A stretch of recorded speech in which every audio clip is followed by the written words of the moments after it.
Good evening, everyone. Welcome to the June 6th Planning and Zoning meeting. If everyone would rise, Pledge of Allegiance, and a moment of silence, please.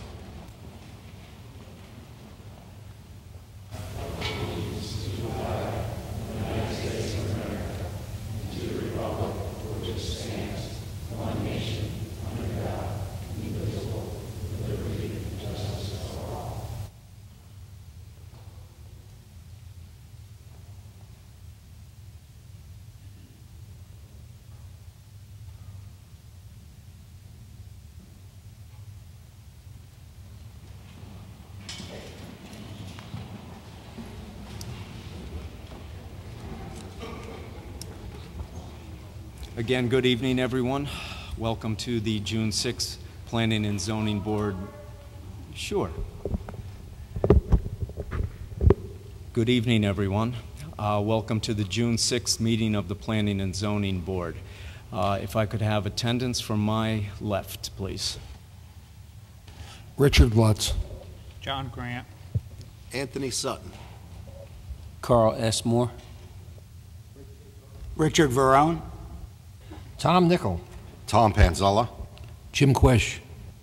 And I'm Board Chair Scott Marlowe, and we're joined by David Sulkus, City Planner, and Phyllis Leggett, who's agreed to sit in for this one more meeting as Board Secretary.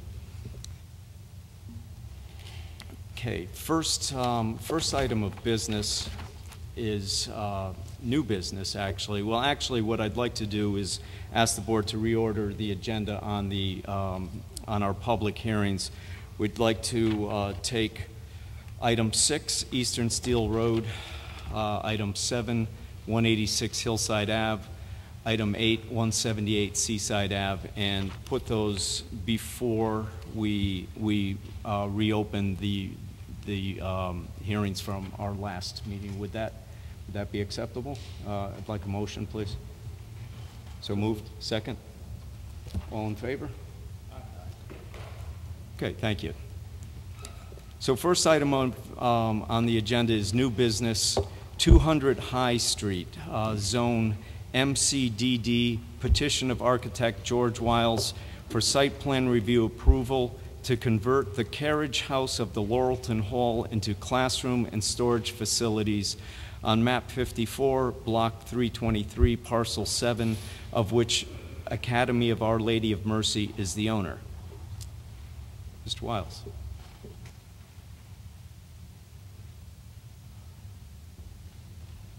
Good evening, Commissioners. My name is George Wiles from Wiles Architects, 155 Brooklawn Avenue, Bridgeport, Connecticut. We're here this evening representing Laurelton Hall. Even though this is a site plan review, I just want to point out that on the site we're doing no changes whatsoever. What brings us before you is the change of use. The existing carriage house, which has recently been meticulously restored historically on the outside shell, and phase 2 structurally enhanced for the proposed new use that we're here before you this evening, which is the existing musical and chorus program that is currently behind the boiler room and distributed throughout the school will be brought together in the converted carriage house. The carriage house will be occupied by those programs on the first floor, and storage of instruments and music and the music library will be on the second floor. The full basement will be for storage of chairs and other type of equipment. I've got a couple of renderings here.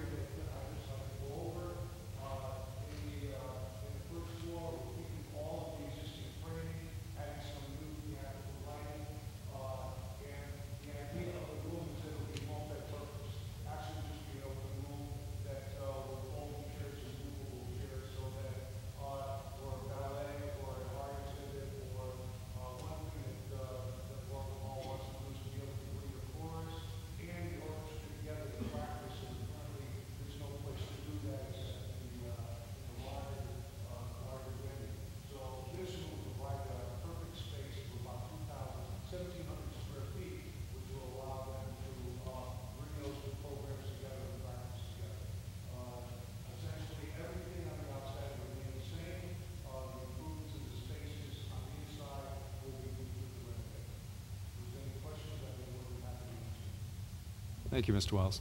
Mr. Solkis. No comments at this time, other than if the board approves this, you would also need to find parking adequate under 3.21.3.5. Are there questions from the board? Mr. Nichols. Yeah, you will have a sprinkler system? A sprinkler system? Yes. And your elevator will be a UPS system?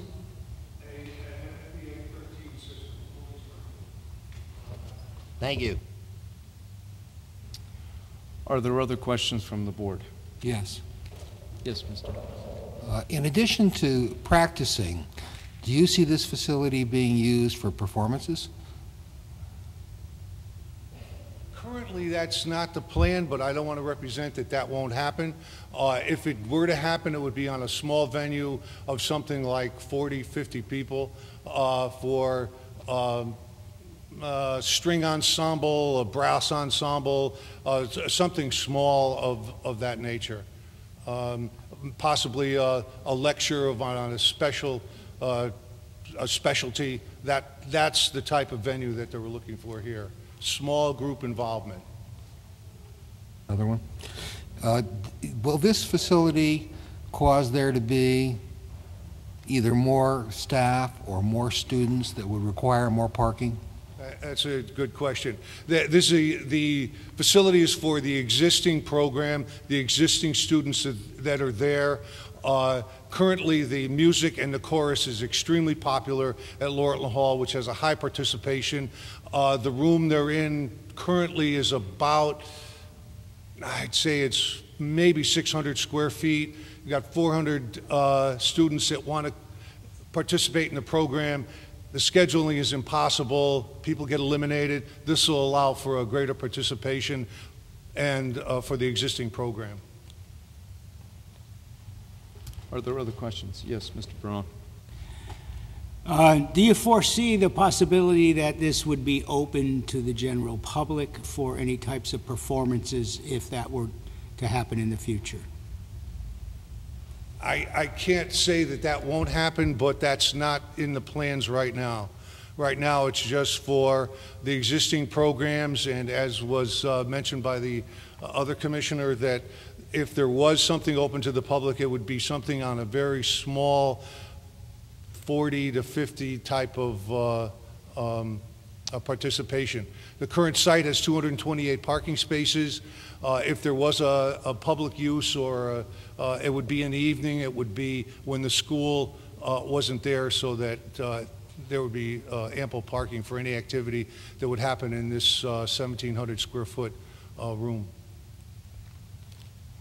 Are there other questions? Mr. Lutz. I have a question for Mr. Salkis. Is the parking concern because there's additional square feet?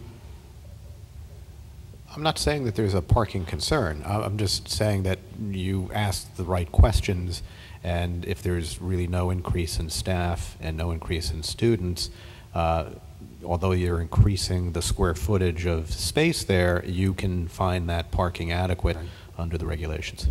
Okay. Are there other questions from the board?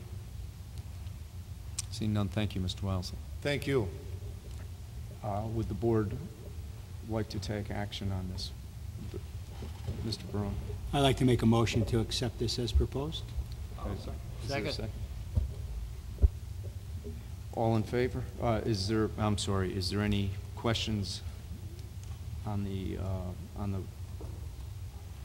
no. Okay, all in favor?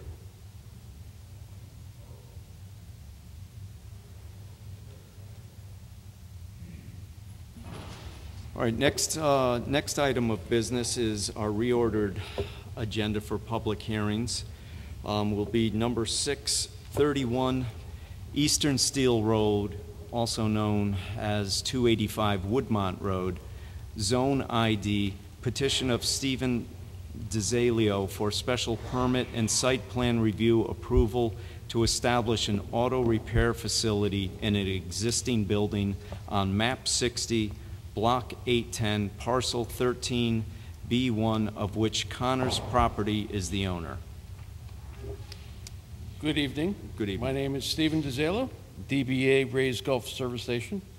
I have a small auto repair business, which I have been conducting since 1989, for which I'd like to relocate to 31 Eastern Steel Road.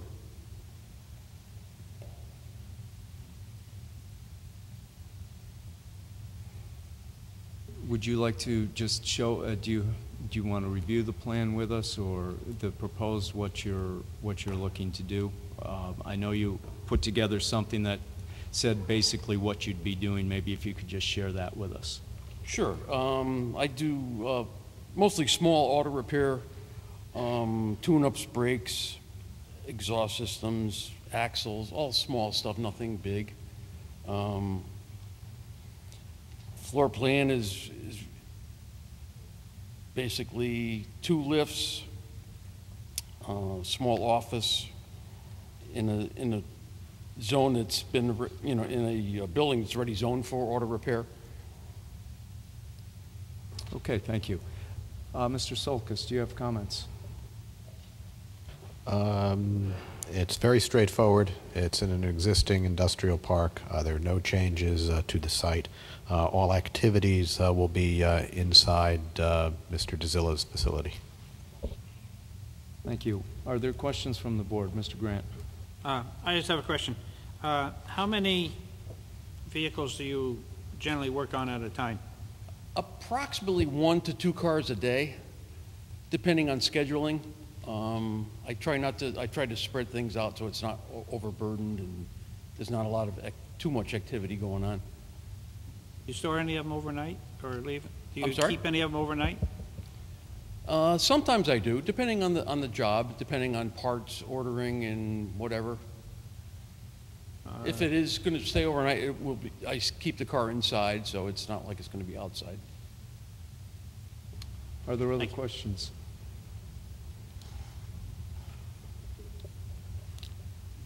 Okay, seeing none, I'd entertain a motion on this proposal. Yes, Mr. Lutz. I would make a motion to approve. I'm sorry, Mr. Quish. Second? Second. All in favor? Opposed? Okay, motion approved. Thank you. Thank you.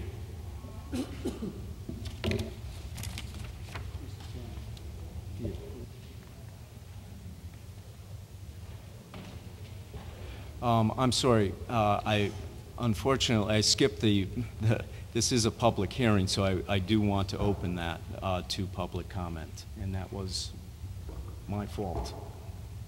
Mr. Solkis, we can do that, correct? Yes, you can rescind your vote, and then you can continue with the public hearing. Yes, I would ask for a motion to rescind the vote. So moved. Okay, second. All in favor? Okay. So what I'd like to do is this, since this is a public hearing, we're going to ask anyone that is, first of all, in favor of this proposal, of this project, to come forward and state your name and address, and if you would keep your comments to about 3 minutes. So anyone in favor of this?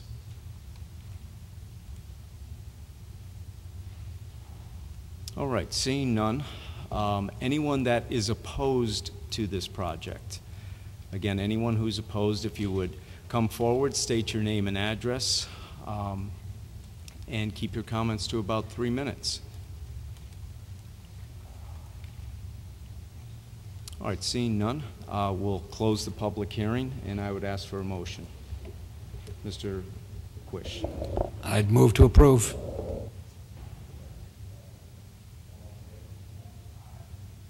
Okay, sorry for that, but yes, that is approved.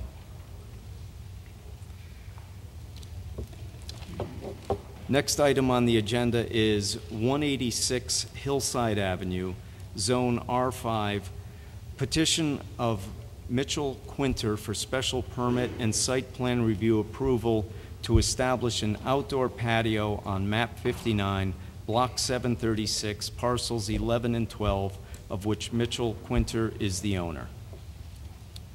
Good evening. Good evening. So we're taking over Oscar's Bistro from Mitch. Excuse me, could you just state your name and address, please? Yeah.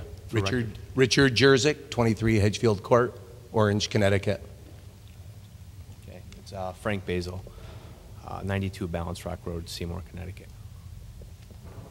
I'm sorry, could you just repeat your name, please? We just couldn't hear it. Frank Basil. Thank you. So what we're looking to do is extend a patio on the front side of Merwin Ave for additional outdoor seasonal seating, approximately 34 seats. Okay. Mr. Solkis, do you have any comments? You have my report in front of you. I'll read it. The applicant proposes to construct a patio with 8 4-person tables, 1 2-person table, at a pre-existing non-conforming building in use located in the R5 zone. The board will need to consider 6.2.1 of the regulations regarding the request. Bollards will be installed at 3-foot intervals along the portion of the patio that abuts the parking lot. The applicant cannot expand parking on the site, and a finding of parking adequacy does not appear to be an option under 5.1.9. Thank you. Are there questions from the board? Seeing none, I did have a question. Just in looking at the two drawings I was given, the property line, it seemed like the fence for the patio was outside of the property line on one and was different on the other.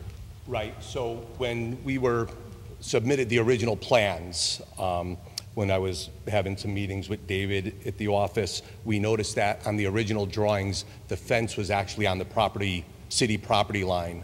So on the second set of drawings, you can see that we moved the fence in 5 feet from that property line, and then we extended it 5 feet on our own property. So we gave back your property and we took more of ours without affecting any of that one handicap parking spot in front.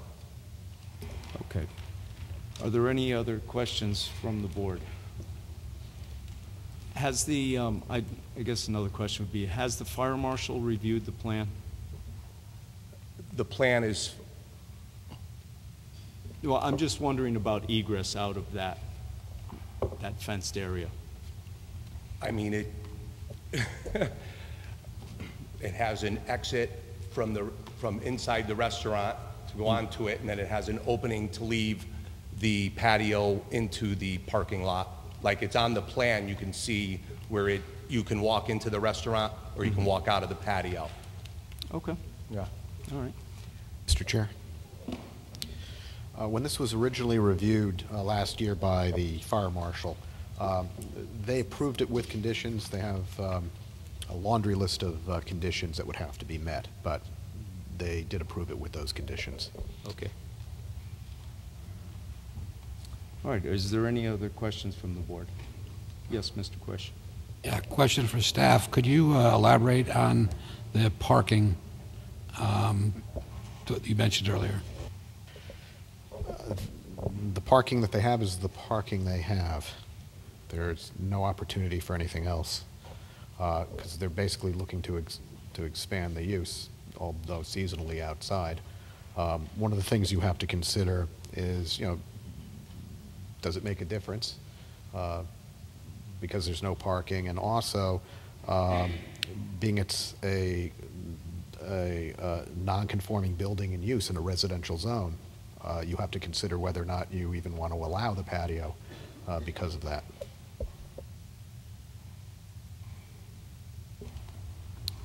Are there other questions from the board at this time? Yes, Mr. Barone. In light of that statement, do you have any proposal to keep the lighting down and privacy to the surrounding residential areas? The lighting will definitely be kept down to a minimum. How will you do that? What's that? How will you do that with the lighting? Do you have special lighting? You're just going to keep it dim? We'll keep it dim with some low lighting off of the building. I don't really know what you would expect to be low lighting, but so my experience with some lighting of this particular necessity requires specific types of lighting. Otherwise, you get a lot of overflow into the surrounding areas. Sure. I would hate to have your neighbors come back and complain that your lighting is infringing on their privacy. And then you have to spend more money on that lighting. So I'd like to see what you would do with the lighting. Because I think that if you're in a residential area, that's going to be an issue with the surrounding neighbors. Right. I have a situation like that in my own neighborhood, and that was a real problem. And I know that it cost that particular owner some extra money to adjust those lighting. So, Well, I can tell you before we do any special lighting out there, if there is someone you'd like for us to get approval from on the type of lighting we're going to use, we'd be more than happy to do I'd rather that. see something come back to the board with the proposed lighting, so that we can see what you're putting down. Mr. Chair? Comment on that? Yeah, may I suggest that the applicant submit to the board a full photometric survey? I believe in our earlier discussions, I was unaware that there was going to be any added lighting to it. That wasn't indicated on any of the plans, so. Well, again, he's asking a question. There's existing lighting coming down on the building, so we wouldn't be adding any more lighting. Okay, my question was, were we going to add any more lighting, and if you're going to put any privacy up to the rest of the neighbors surrounding you? No. The answer would be no. So the answer is no, there's no additional lighting, and no, there will be nothing else to create any privacy to your or surrounding neighbors. Correct. Okay. Mr. Nichol. In the past, have there been complaints from neighbors in regard to parking? Not that we're aware of. No. I do know that the neighborhood in general is very excited for this. They're happy to, see some more additional outside seating. There's the pizza place across the street that has a patio in front of their place.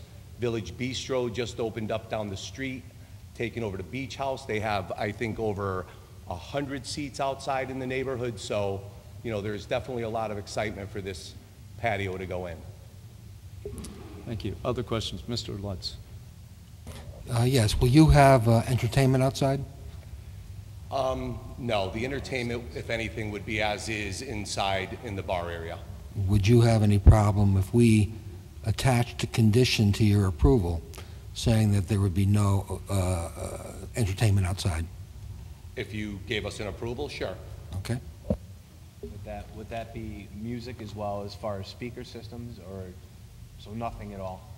Well, we couldn't do that. I mean, that would be, A time restriction possibly?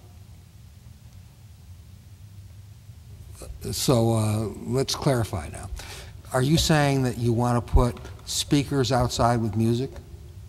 Well, yeah, like most typical restaurants have a low background kind of music, overtone.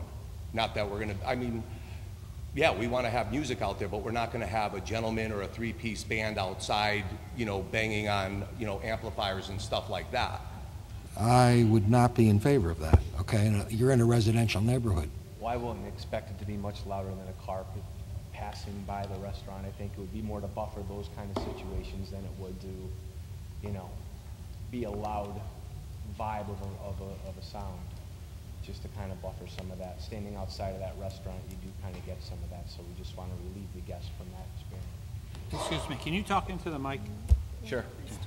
The music that we would play would be more of a buffer to the cars that are on the street, going through the stop sign that are there, not to entertain the neighborhood, but to entertain the guests that are actually in our restaurant. I wouldn't want that in my own neighborhood. So looking at it as more as a buffer opposed to having it loud and obnoxious and disruptive to our neighbors. Other questions? Yeah, how do we gauge that? In other words, do you want to say a certain decibel level? Do you want to, how do we, what's acceptable to you is quiet music. Would that be acceptable to the neighbors? I think to the point where it's more of the guest experience opposed to disruption. We do a lot of that at the Bridge House as well on the outside patio where there's music out there where you could hear it when you're on the patio, but not when you're on the street, and that's only because Bridgeport Avenue is a busier road, and we don't want to kind of have that interfere in the guest experience while dining with us, so that's why that music's there. The intentions would be the same thing for this restaurant. I'm, familiar with your restaurant, the Bridge House. I really like it. Thank you. But I think this is a different neighborhood. In other words, I think that, being on the Post Road is one thing. I think being, where this new restaurant is going to be is another. I would prefer that you did not have music out there. Are there other questions? Mr. Barone? Yeah, just like to comment on that as well. I think I kind of like what you guys are trying to do, but I have to agree that the music is a problem for me, because I have some personal experience with that in my own neighborhood with another restaurant, and I'm not favorable when it wakes me up at 12:30 in the morning. So I am concerned that we would have no control over the volume of that music. And it could very well get to the point where your neighbors now have had enough and start complaining about that. I think your problem is the residential neighborhood. So I'm kind of along with the same idea. I'm not crazy about the music. I understand what you're trying to say, I think. Right, but I don't think it's going to work in a residential neighborhood. What do you do with the existing restaurants? Like, how do you monitor them? Now, and I would have to say we have a pretty decent reputation with, operating the Bridge House restaurant. It's been there 10 years. We've never had any problems whatsoever. We're definitely going to do the same thing, just another different menu.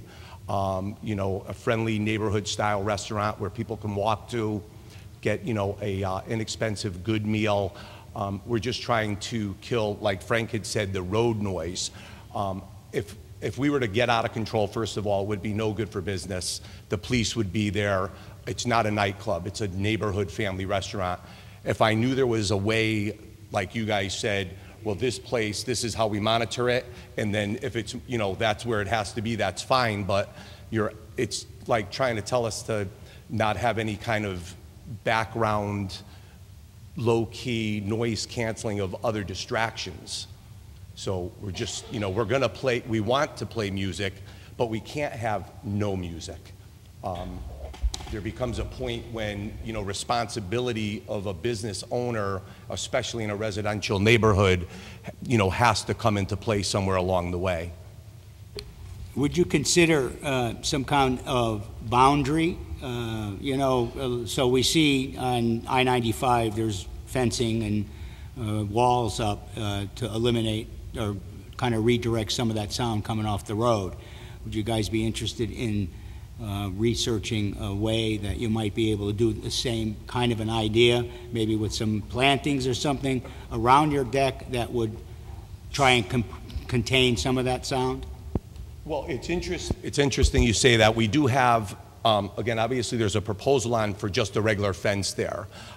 We were looking at doing something that would almost be that same thing, except it would be like a clapboard along the bottom of the fence instead of it being open, which would definitely help with that. The other thing too, where the building is situated and the side of where the patio is going is literally in the middle of the intersection. So, the first across the street, it's a wide road. There's 3 houses there. The building across is actually the pizza place, and then we have the whole building protecting us, from sound, if you want to call it that. So we're not necessarily a restaurant and then a home. There's a substantial amount of distance between the residential areas, like if we had a low tone playing music on the patio. And we're talking, like, to give you an idea, the same thing if you were to come to the Bridge House and walk by, you wouldn't even hear it. 2 speakers just off the front of the building just to deaden the motorcycles and sports cars and everything else that comes up and down the road. Are there other questions from the board? Yes, please. Yes.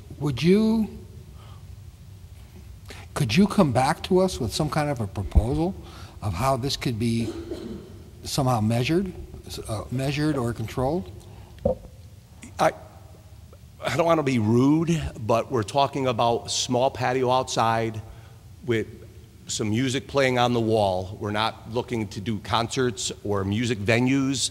We're just looking to deaden the sound. To come back here with some kind of noise reduction plan, it just doesn't kind of make sense personally. And that's just my personal opinion. We're looking to do some nice outdoor dining for the neighborhood and, you know, keep it respectable and nice. Thank you. Mr. Chair?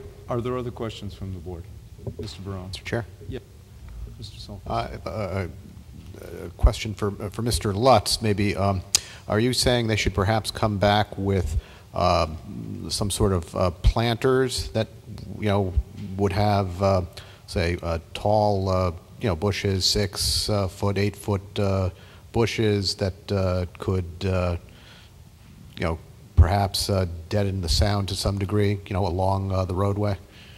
It could be something like that. It could also be, for instance, a proposal that we won't play the music over a certain decibel level, okay, something on that line. I live relatively close, you know, to this restaurant, and I have heard from the past owners, okay, complaints. All right, and you know, and it was complaints about people leaving the restaurant at closing time and being a little bit loud and so forth and so on, and that was from the neighbors. Now, I can anticipate again, okay, if there was music out there, that there would be some folks that weren't too happy unless we have some way of measuring this or you know, hiding it or doing something with it, okay? I don't know exactly.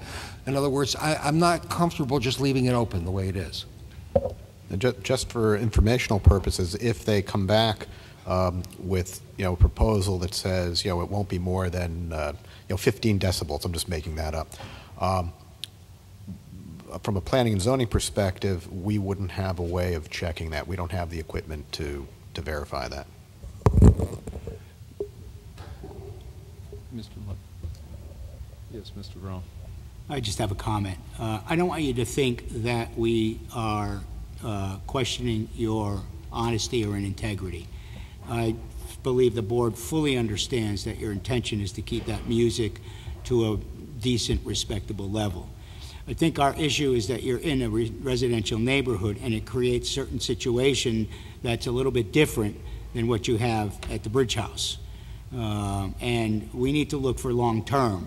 How is this going to affect that particular residential neighborhood in the long run? And suppose you sell that business and somebody else comes in and is not as conscientious about the neighborhood as you might be. They're going to buy into what we agree to here. And I think we need to look at the neighborhood and we need to protect them as well as allowing you to do what you need to do to be a prosperous business. That's all. Right. Completely understand. And just so we are clear on, like, even the Bridge House restaurant, we have houses that are much closer to our restaurant there than we do over at Oscar's Bistro. And if you were to say there was an ordinance that said it was 10 decibels, and I know you can't measure it, there's going to become a point when if we crossed that line, we would know what that line was. And our intentions are never to cross that line. But if there was something where we came up here and you said, well, this is a city ordinance of 10 decibels, we would do that. The problem is we don't know. One night something low might be distracting to someone else, and one night it might be really loud and it doesn't bother anybody. So Mr. Chairman. Yeah, the issue is that your present restaurant is in a business district. There might be some houses there. It's a mixed district, okay? Whereas this new restaurant is a non-conforming use in a residential district. It's a different situation, all right? So we have to be a little bit more careful now, okay, of how we handle the neighbors and making sure that the neighbors are happy. So, I understand we kind of surprised you with this tonight, this concept, and that you wouldn't have immediately in your hands a plan of how to measure this or how to, for us to look at it. But it's a problem in a residential non-conforming use. the back side of the bridge house, which we have parties in the back, and that there's a door that opens up back both sides right to the patio. There's music back there as well. And honestly, there was one occasion where somebody did say something, and it's never been an issue. That neighbor is very fond of us for making that decision, and it was corrected immediately, and that was over a year ago. So we can't say 10 decibels, 12 decibels, but we're always going to have the right intentions with anybody that comes to us with a situation. So if the music, which we think would be perfect for our guests and to buffer a lot of that noise from the main road there, this Hillside Avenue area, we're going to try to do that. But if we start interrupting people sitting in their house or sitting on their deck and they don't want to deal with that, we're going to make that adjustment. We can't sit here and say, well, this is how loud it's going to be until we actually get everything in motion. But our intentions are to make sure we don't make any enemies in the neighborhood, or we won't even want to be in business at that point. You know, we understand the consequences of making people not being happy with our services and what we're going to do on a day-to-day operation. Are there other questions from the board? Mr. Nichol. What are your hours of operation? Very similar to the Bridge House. So we'll have a kitchen until 10 o'clock on the weekends. So if we said that your music would only be allowed till 9 p.m. at a very low key, would that be acceptable? At a very low key? Offer very low key.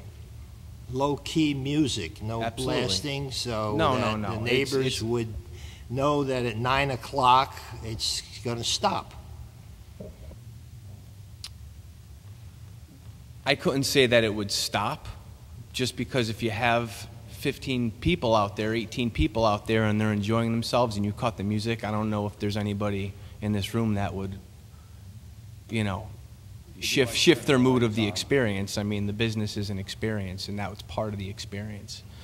Again, it's a buffering sound that we're trying to break. We're trying to break any noise from the street. A car that drives by that has their radio on with their windows rolled down is going to invade in the experience in that restaurant because it's so close. So we want to make sure that we have something in between that. Yes, Mr. Just real quick, is there a ordinance for the neighbors residentially for how loud they play their music? I don't believe so, Mr. Mr. Chair, the purpose of the public hearing is for you to ask the applicant questions, not for the applicant to start asking you or anybody else questions. Understood. Are there other questions from the board? Yes, Mr. Barone. I think that you can see that we have a little bit conflicted here, not necessarily with your project, but it seems that we're all pretty much focused on the music and the volume of that music and its effect on the local neighbors. I'm wondering if you guys are open to coming back with some type of a proposal on how we can control that, either by way of plantings or a fence, look into the decibels, and see if there's a way that you can convince us or show us that that's not something that... So that becomes, if you just say you're only going to keep it at number 2 instead of number 10, we don't have any way of controlling that. So we'd have to take your word for it, which, believe me, I'd love to take your word for it, but we have to consider everyone involved. So I'm wondering if you'd be interested in looking into some ways of coming back to us and showing us that there's some protection for the neighbors for that sound. I think we're going back to where we were before with trying to figure out what that decibel is. And I know you guys got a lot on your agenda. As far as coming back with something, it would be like, what? I don't know. I do know that we are here for a public hearing. I think what you can come back with, not to interrupt you, but what you can come back with is a proposal that would show us some type of something, a mature planting, a fence, you know, something in the way of the speaker, anything that you can bring to us that says, listen, this will work to buffer some of that sound to the neighborhood. I don't think that's the simple part of it. Yes, sir. I'm really flabbergasted here. If we're going to get denied, we're going to get denied. I understand it. What maybe we should do is move on. If you have no more questions, if we have people that are opposing it because we have our board posted, we actually posted it on our Facebook account that we're looking to open a patio. The feedback has been tremendous. If there are people here that are willing to stand up and fight against it, I'll respect the fact to come back and propose some type of plant or decibel. I also want to point out, you're talking about putting trees and planters along the road there. Is that now going to cause a distraction for people driving or people coming around from Hillside Ave? So we're talking about music possibly for a couple hours at night versus reconstructing plantings and planter boxes and things like that. So I'm done. All right. Thank you. If there's no other questions from the board, we'll open it up to public comment. All right. What I'd like to do is, this is a public hearing, and I would ask at this time that anyone that is in favor of this project come forward, state your name and address, and if you would limit your comments to about 3 minutes. Thank you. In favor. Yes, sir. Hello, my name is Chris Rocket. I live at 185 Seaside Avenue, not terribly far from where these gentlemen want to do their patio. It sounds like a good idea to me. I would like to understand, is it the job of a zoning and planning board to be concerned about noise ordinances? And does the city have a noise ordinance that is codified? Again, Mr. Once again, it is not the place of someone to ask the board those questions. They can give their testimony. Okay, but to indulge the gentleman, we do not have a noise ordinance. You do not have a noise ordinance. That is correct. Okay, so it's just done on a case-by-case basis then, right? It's done. It is done when someone calls the police. Okay. So Mr. Quintner here is probably in the interest of not having the police come to his restaurant, right? Yes, thank you. Yes. So it sounds to me like he's going to do everything reasonable to keep the noise at an agreeable level to his neighbors because he wants to keep operating his business and not be hassled by the police or the neighbors. So without a codified standard of noise, which would be a decibel level at a specified distance, that is how you measure sound pressure levels, then without such a standard, you do not have grounds to talk about a noise ordinance. And if there is no noise ordinance, now, what you have the power to do is ask him to plant some trees or something and make his permit contingent upon planting some trees. But, that's what you can do. All I'm saying is without a noise ordinance, I don't know what we're talking about here. Thank you. Is there anyone else that would like to speak in favor of this project?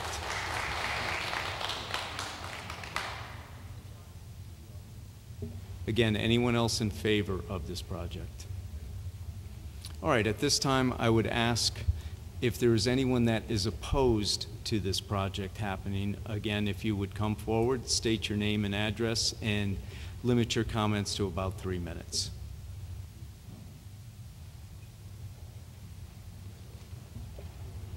Good evening. Hi, my name is Carlos Paredes, 7 Edgefield Avenue. I live across from the restaurant and right in the corner.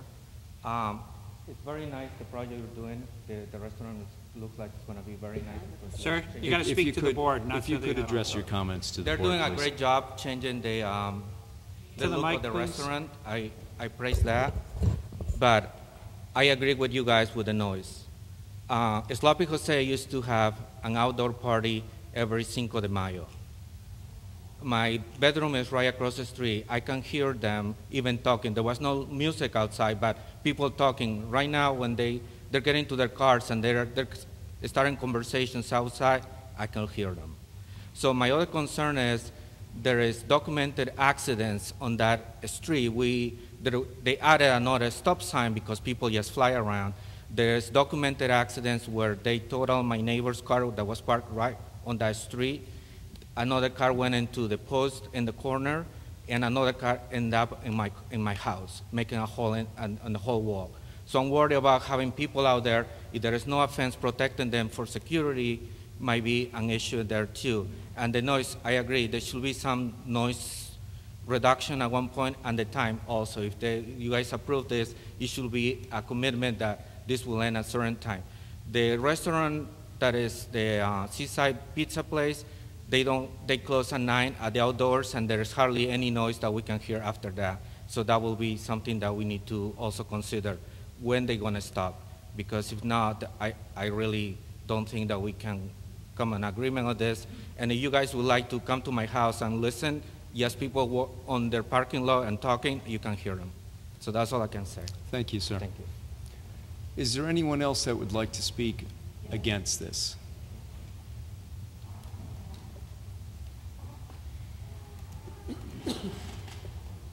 Gentlemen, would good you mind evening. sitting down while the public speaks?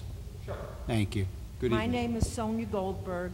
I've been a resident of 5 Edgefield Avenue my entire life. 5 Edgefield Avenue. And I don't know why it was said that this is on Merwin Avenue where this patio is going to be. I would like to know why letters weren't sent to the neighborhood, people within a certain amount of distance of this area, because it's a zone change or whatever you call this, but nobody got letters. And the only reason we knew about it was because I walk around right exactly across the street. 84 years in that house, Summer Cottage, and I want to know why people didn't get letters of this meeting. Are you supposed to send letters to people that there's going to be a hearing when there's a zone change? Mr. Chair. Just to let Mrs. Goldberg know, this is not a zone change, so there is no requirement by law. Okay, that's all I wanted to know. But Yeah. I did see this posted just the other day. I like to walk around. Now, the public sidewalk is where they want to put there is a public sidewalk there where they want to put this patio or whatever in what were handicapped parking spaces, if I'm stating this correctly. And next door is the Tri-Beach Center, which belongs to the city, all of us. Are they going to use that for parking? They will not have sufficient parking for their customers. Are they going to park out on the street? This is a main highway, and I don't think there's 3 inches between the public sidewalk where their building is and where they're going to put this patio. Parking is an issue, a big issue for the residents. And I object to this. Thank you. Thank you. Is there anyone else that would like to speak in opposition?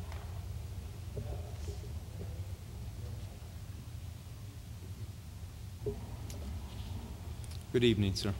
Good evening. Thank you for hearing me. My name is William Goldberg. I also live at 5 Edgefield Avenue. My bedroom, the same as Mr. Parody's, is right out on the street. You mentioned about people complaining about the noise levels before. Every single weekend when that restaurant closed, no matter who operated it, there was always noise, and that was just people going to their cars. Is there going to be liquor served out here? There's absolutely no way you can buffer the noise with the beach right there. There's no way to buffer the noise. We're going to hear music no matter what decibel it's played at. We're going to hear it. We are not as far away as they're saying we are away. We literally are right on top of that. And there is not sufficient parking. They're going to take away half the parking, and then where are customers supposed to park? How many seats are there inside the restaurant? There were 110 before. There were 110 seats in the restaurant. They want to put 34 seats outside the restaurant. Where are all these people going to park their vehicles? There's not enough parking as it is now for people to live in the neighborhood, because all the houses have driveways, and you can't park on Hillside Avenue, and there's not a lot of parking on Edgefield Avenue as well. And the other thing to consider, they talked about the outside patio at the pizza parlor. They don't have a liquor license. There's no liquor there and no noise there. So that's something, too, that should be considered. Thank you, sir. Is there anyone else that would like to speak in opposition to this project?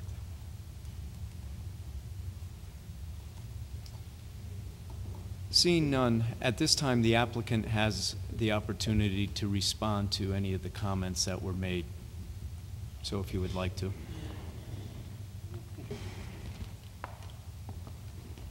Yeah, well, I would just, to what was just said about the pizza place across from us. It's a BYOB establishment, so there is alcohol.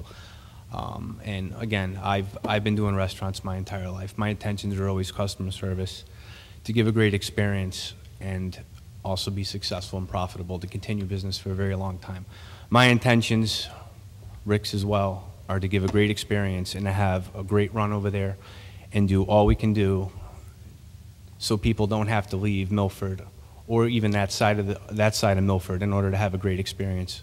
It's been a long time in that area. It's been a long time coming. We're going to give it our best effort. The outdoor patio is something that I think everyone wants. We've had several guests from one side of Milford to the next come over to wish us good luck, give us their feedback, and are very excited about it. I really think it's a benefit for us to have it overall. There may be some that don't want to see it, but I would say consensus is if we don't get the outdoor patio, it's perfectly fine. We're going to run a great establishment regardless. I just think it's an enhancement that most would appreciate and would definitely overall give a better guest experience. That's my only concerns. So whatever the decision is, we're going to make do with it. I would really love to have that element for our guests to come into our restaurant daily. And again, with the parking, one last thing with that is that it just shifts a lot of our business. So guests that want to sit outside are going to sit outside. It doesn't necessarily mean capacity is going to be met to a point where parking is any different than it would be if it was Oscars in the past.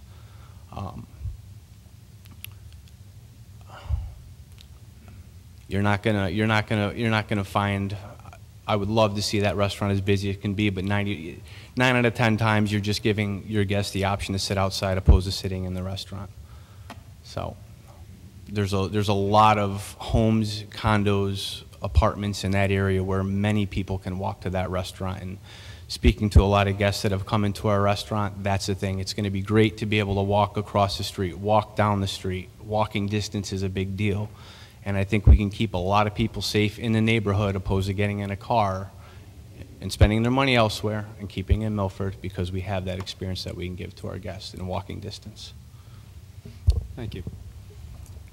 At this time, thank you. At this time, we again give the opportunity for the public to respond to anything that you have just said. So again, if anyone would like to speak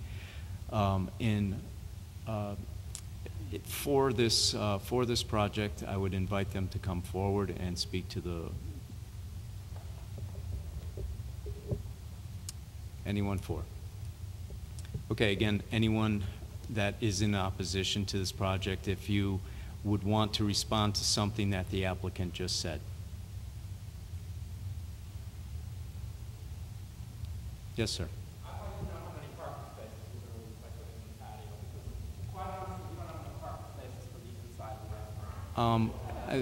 Excuse me, you really have to address comments. This is really not something I'd like to know how many parking spaces are going to be lost by this patio, because there's not enough parking spaces for the restaurant to begin with. So we need to know how many parking spaces are going to be lost and where do they intend for those people to park their cars. Thank you. Would the applicant like to respond to that? We're not losing any seats or any parking spots due to the additional seats. The seating that we're providing is a seasonal outdoor option for our guests. And with the rearrangement of the restaurant inside, we're actually reducing the footprint inside to more like 80 seats. So we're actually taking a hit inside to accommodate outside. Thank you. Is there anyone else who would like to speak in opposition? Yes, sir. My name is Jeff Kinney with 31 South. Excuse me, gentlemen, would you mind sitting down? Thank you. Yeah, my name is Jeff Kinney with I live at 31 South Street, and I was just curious, could we put in a requirement that there is no outdoor entertainment, live entertainment. I may have not heard that, but I know someone brought it up, and I'm not sure if there was an agreement that that was going to be part of the arrangement, or if that's something that's optional. Yes, that was brought up, and the applicant has said that he would not have live entertainment. And if the business is sold, is that something that, I mean, is that something that right now is just not on the board and on the table in terms of putting that in? Mr. Sulkus, I'm not sure I would be able to answer.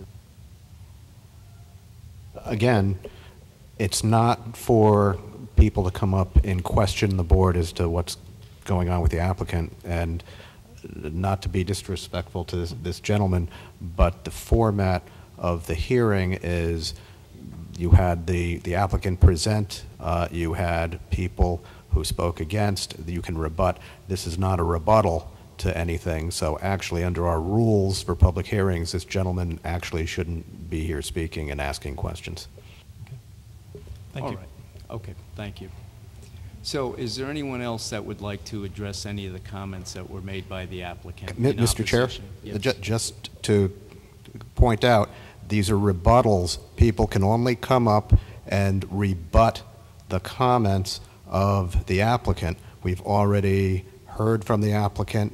The applicant has already responded to the rebuttals, so you can't have at this point new people coming up to rebut the rebuttals. It's the people who previously spoke for. All right. Understood. All right. At this time, before we close the public hearing, is there any other comments, questions from the board? Yes, Mr. Sutton. Thank you, Mr. Chairman. Gentlemen, you had mentioned that the kitchen will close at 10 o'clock. Would that be Monday through Sunday? It would be on the weekend. We would On the close week? earlier during the week. Okay. And until what time would the restaurant be open? It would be similar to the Bridge House. As far as still serving alcohol, until what time? Oh, serving, we say when the last guest leaves, up until the state standard. So that would be 1 o'clock on a Friday or a Saturday? Right. 2 o'clock on a Friday or a Saturday? Mr. Verone goes out more than I do. Thank you very much, gentlemen. And the patio would be open until that time for drink service? Yes. Until last call? Yes. Okay, thank you. Are there any other comments or questions from board members before we close the public hearing? All right, seeing none, we'll close the public hearing. And I would entertain from the board a motion on this. Mr. Quish. I would make a motion to approve. I understand the concerns of the board with the sound, but I think that it's a beach community. It's windy. You know, I don't really foresee a couple of outdoor speakers being that intrusive. I understand that people are allowed at 1 o'clock possibly, but that's not going to be changed by this application or by the presence of a patio.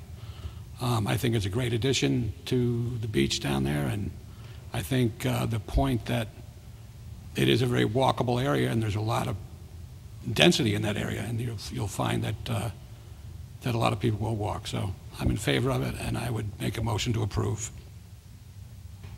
Is there a second on that motion? Mr. Moore. I second that motion, but I want to know if I can make an amendment where there's no live entertainment, such as any karaoke or live bands, if that's appropriate, Mr. Sulkus. You can make any amendment you'd like. With those stipulations, thank you. Mr. Quish, would you amend your motion? Sure. I would say I would move to approve with the caveat that there be no live entertainment outside on the patio. Mr. Moore, is that acceptable? Yeah.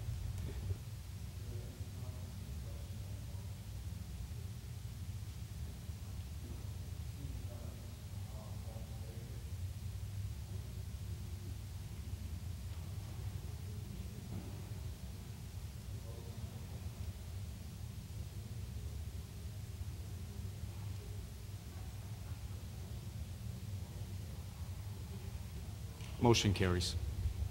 So it is approved with those stipulations. Thank you very much. Thank you very much. Sorry for all the time.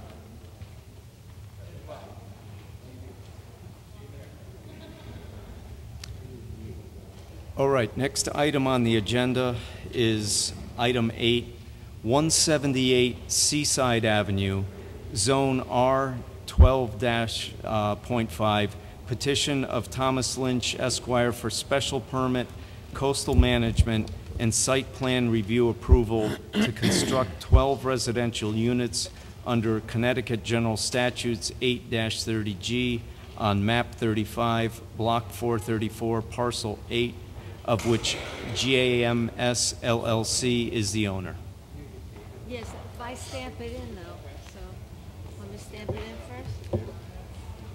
Thank you. So we're just warming up for you. Just warming up for Tom, huh? Yes, man.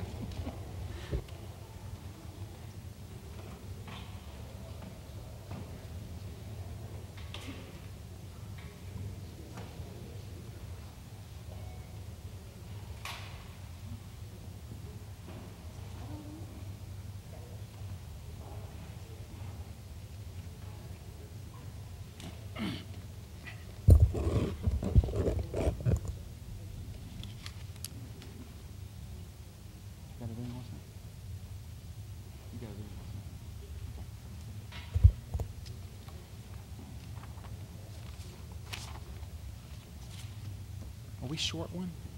Did everybody get one?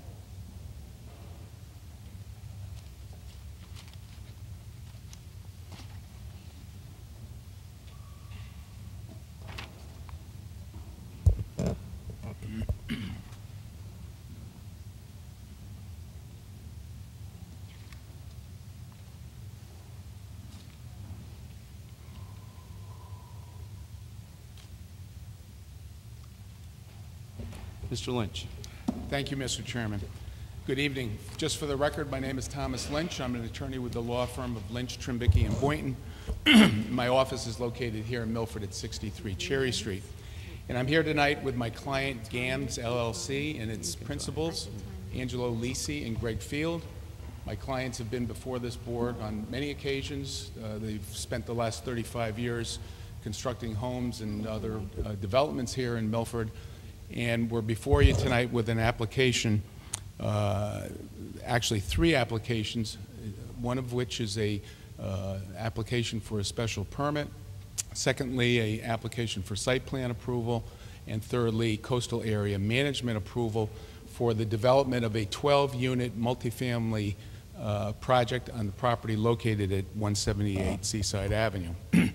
With me here tonight is my good friend Ron Wasmer.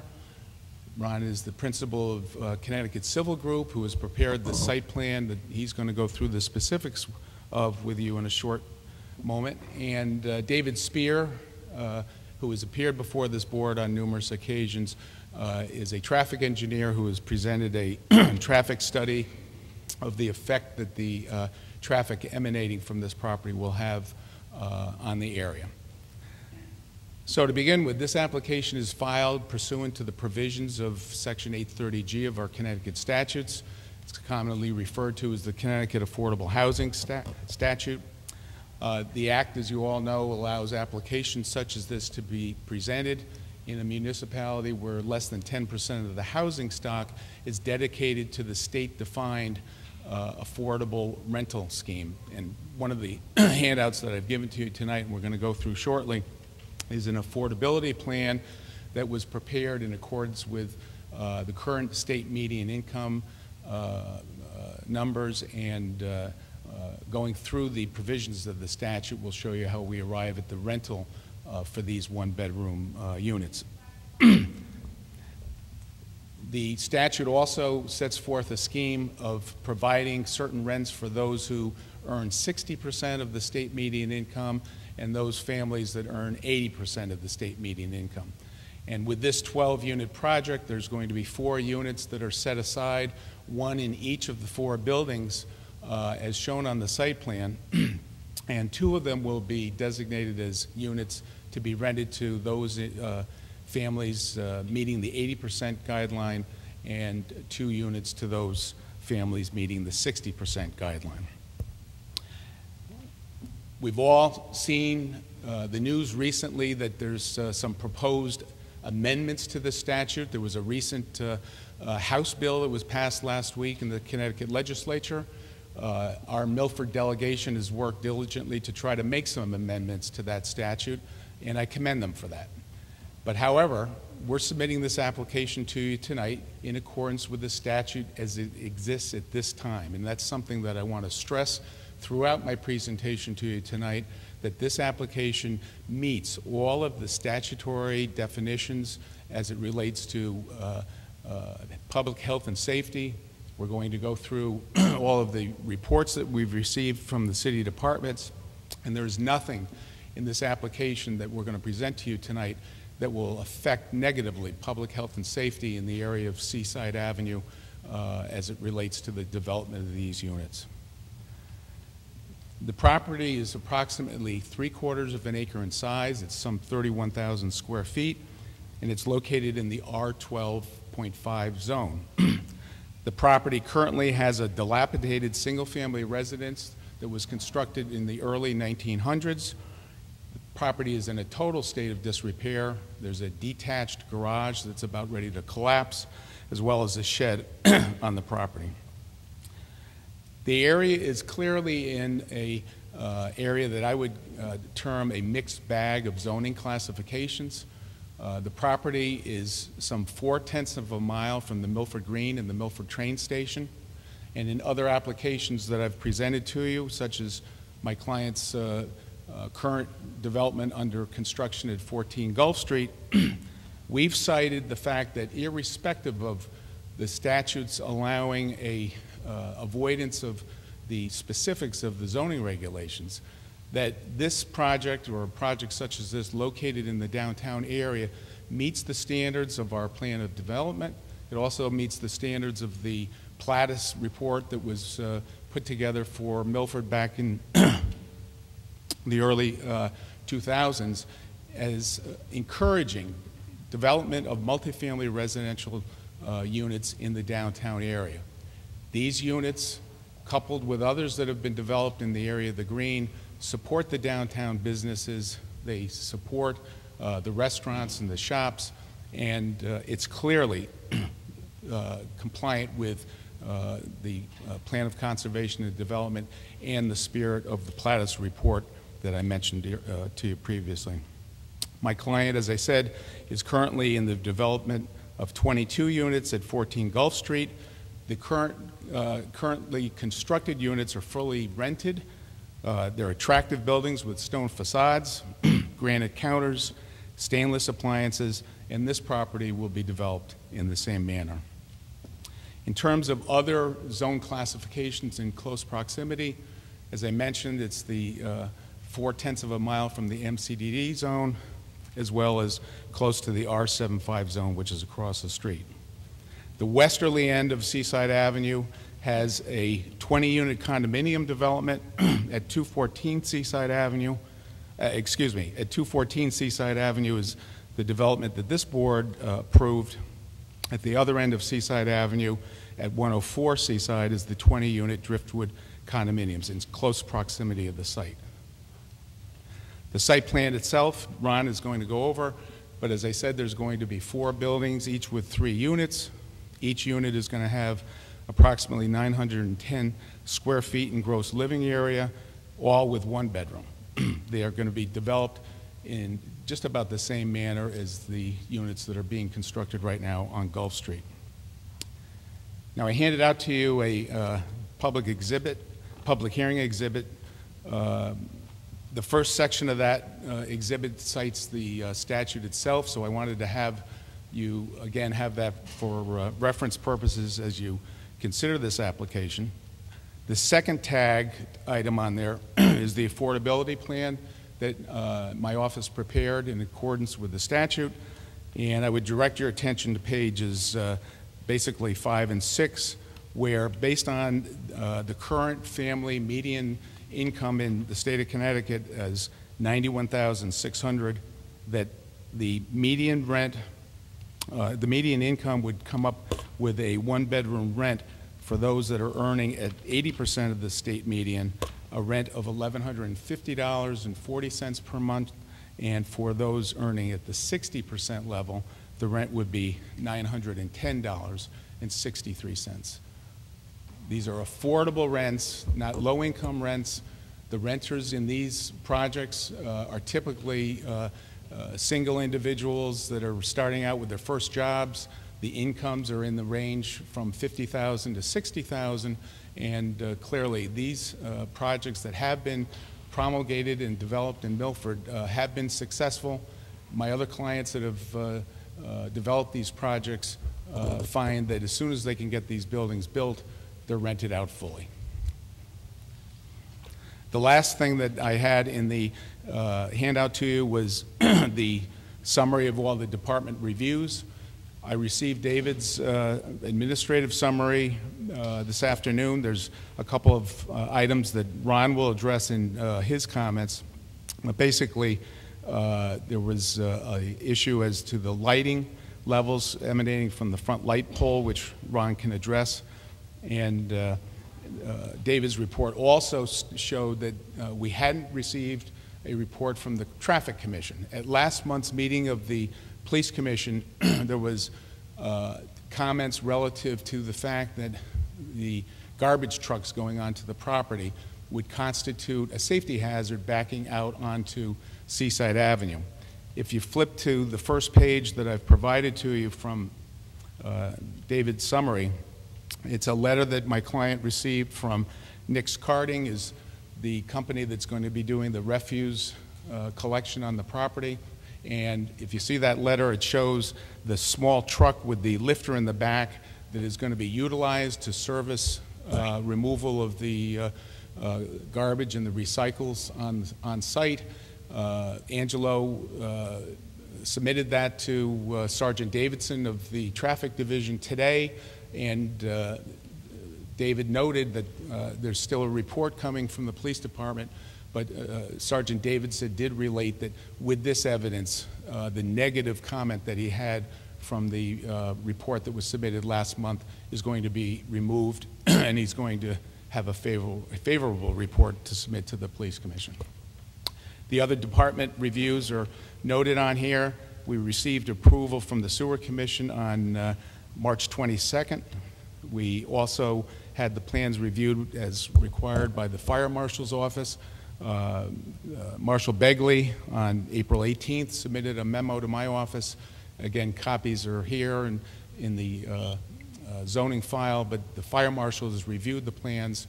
All of the departments that have reviewed the plans have approved them favorably. The Tree Commission recommended one additional tree to be installed at the front portion of the property. My client has no objection to that, and that'll be, again, something that Ron will note in his presentation to you. The other thing that I wanted to stress is, you know, the way these buildings are laid out, they're going to be set back from the street. And if you look at the site plan and the existing condition survey that was submitted with the application, it shows the majority of the residences along Seaside Avenue is having a very close front yard setback. This development is going to push the buildings to the back. As I said, it's a large piece of property. It's one of the largest residential parcels on the street, 3/4 of an acre. And the buildings are going to be pushed to the rear portion of the property so that there's a 66-foot front yard setback from the first building to Seaside Avenue. And one other thing that I'm going to leave again to David Spear in his presentation to you as to the traffic, but the project that you approved last year, the detached units on the westerly end of Seaside Avenue, I submit to you that that site presented itself to you in a totally different manner as this site. That's the stretch of Seaside where the road narrows. It's a 25-mile-an-hour speed zone. Amber Lane's intersection was directly across the street from that property. This property is on the more easterly end of Seaside Avenue, south of the intersection with Meadowside Road. And I submit to you, and clearly that's borne out in the police report that you'll see as well, the sight lines are totally different.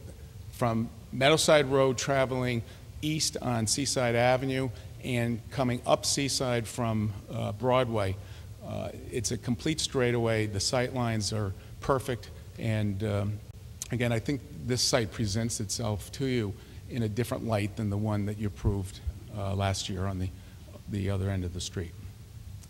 So with that, I'm going to turn things over to Ron to go through the site plan, and then David will address the traffic, and any questions that you have, all three of us will be here to answer them for you. Thank you. Thank you. Good evening. Evening. For the record, Ronald Wasmer, professional engineer, licensed land surveyor with an office at 158. With an office at 158 Research Drive, Milford, Connecticut. Here on behalf of the applicant to review the site plans that I prepared. I'm going to briefly walk you through each of the sheets that we prepared. Obviously, we have a title page that lists all the drawings that are included in the application, as well as the general location map and the applicant's names and addresses. Sheet SP1 is the site plan. You'll see the Seaside Avenue to the right side of the page here. We're just south of Meadowside Avenue. We're proposing 4 buildings, each with 3 units. We have a driveway coming in off of Seaside Avenue. Each unit has a garage parking space, a space in front of the garage, and additional parking along the driveway and some visitor parking up towards the front. There's also a table on here that designate the unit sizes and which units are affordable. We have a landscaping plan, indicates the proposed landscaping. We have several street trees that are proposed along Seaside Avenue, flowering trees throughout the site, flowering shrubs, and screening trees. The tree commission did request 1 additional tree to be placed on the northerly end of the property along Seaside Avenue. We don't have any objection to that. Grading and drainage plan. The site is relatively flat. There's no significant grading required to prepare this development as presented.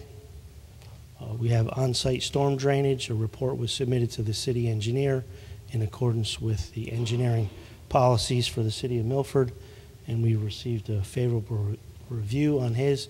He had 1 comment about making these catch basins have 4-foot sumps. It's an additional water quality feature, and he suggested that that could be achieved after the application is completed. We have a utility plan, indicates the on-site utilities. We have public water and sewer. We've received a review from the Sewer Commission. On-site electric, gas, phone, cable are all underground. Illumination plan indicating the site lighting. There's generally a light in front of, in between each building, and there's 1 light up towards the street. I believe that this was what prompted David's comment about the light exceeding the 0.1 foot candle. So this is right at the driveway here. The lighting does not trespass onto the private properties across the street exceeding 0.1. However, we could move this light back a few feet and we would achieve the guidelines in Milford for not exceeding 0.1 foot candles across the property line. Erosion control plan, again, the site is relatively flat. There's no significant grading. We don't anticipate any erosion or sedimentation problems. This is an existing conditions. It shows you the existing house and garage, as well as topography. Details for various site construction features. These are the building plans prepared by Milton grew.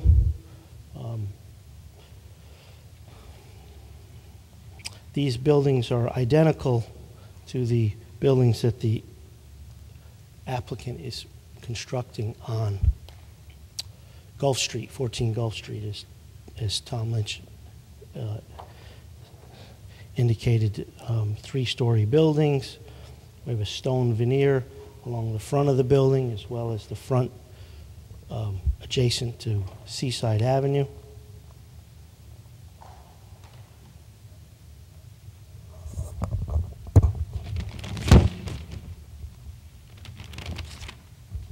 Again, this application's for a coastal site plan application. There's no coastal resources on this property other than the general resource of being within 1,000 feet of the shoreline. The plan adheres to the coastal area management requirements.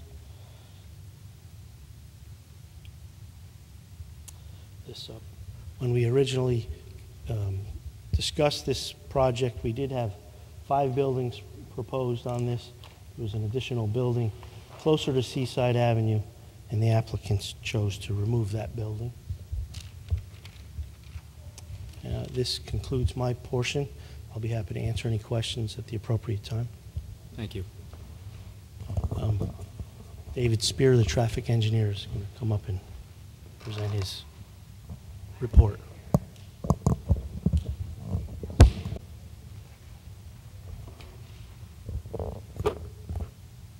For the record, my name is David Spear, the principal engineer with DLS Traffic.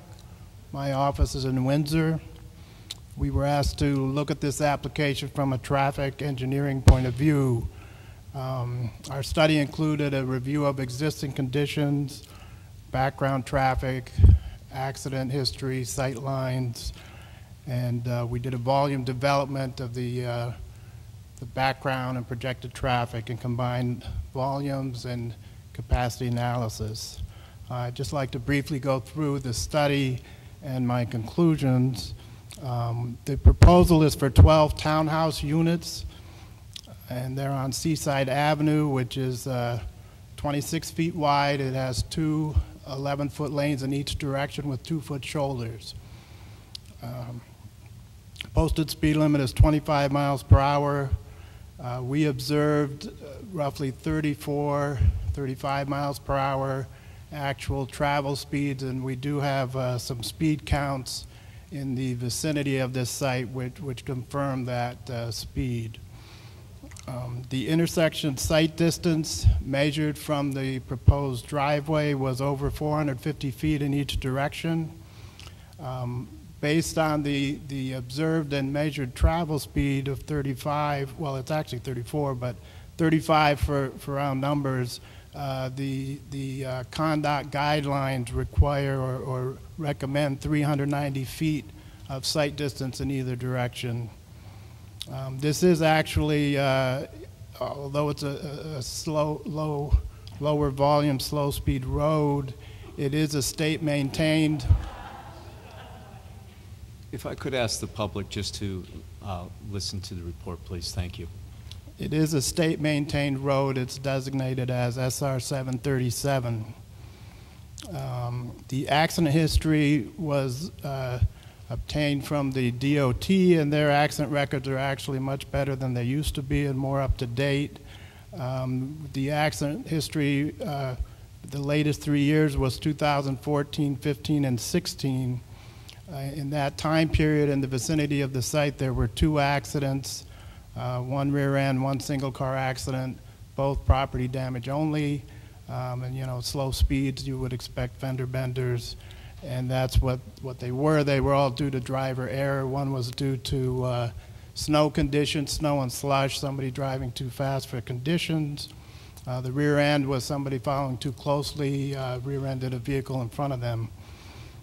The trip generation for the 12 units was estimated based on the Institute of Transportation Engineers Trip Generation Manual, which is a 1,500-page document in 3 volumes. It's collected data from around the country. There's data from Connecticut and all over. This is a very common use. Residential is very well documented.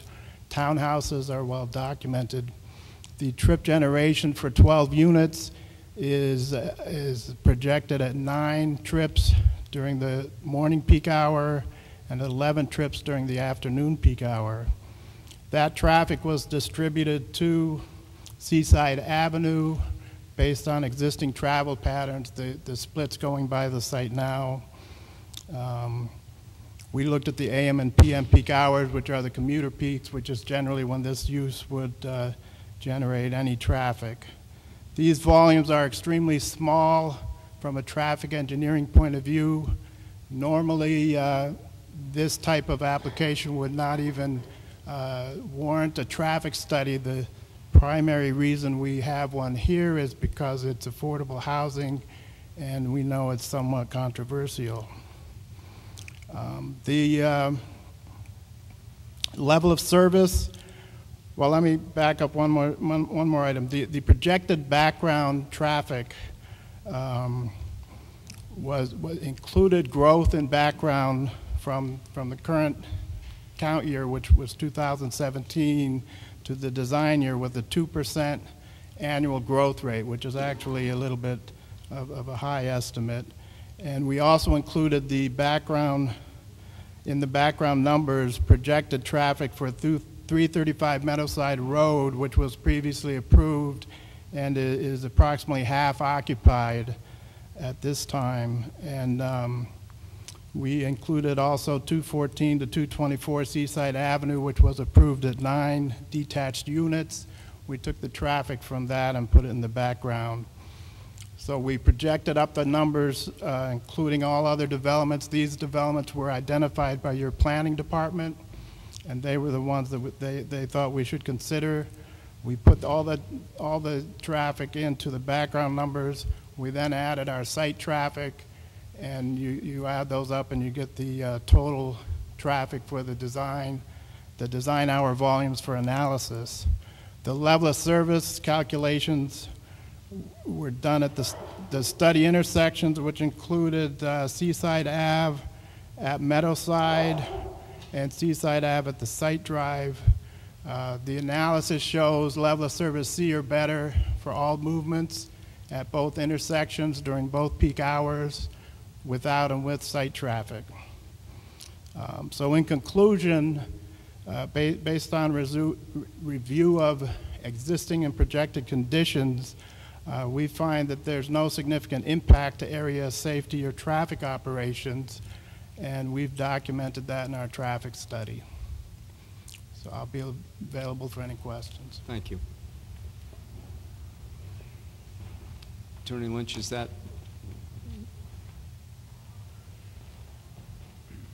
Mr. Chairman, that's the conclusion of our presentation. I do have some photos that my client has supplied me with